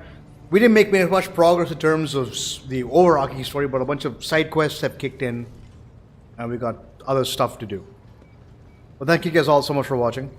I'll catch you guys all next time. So from me to you guys until then, peace out.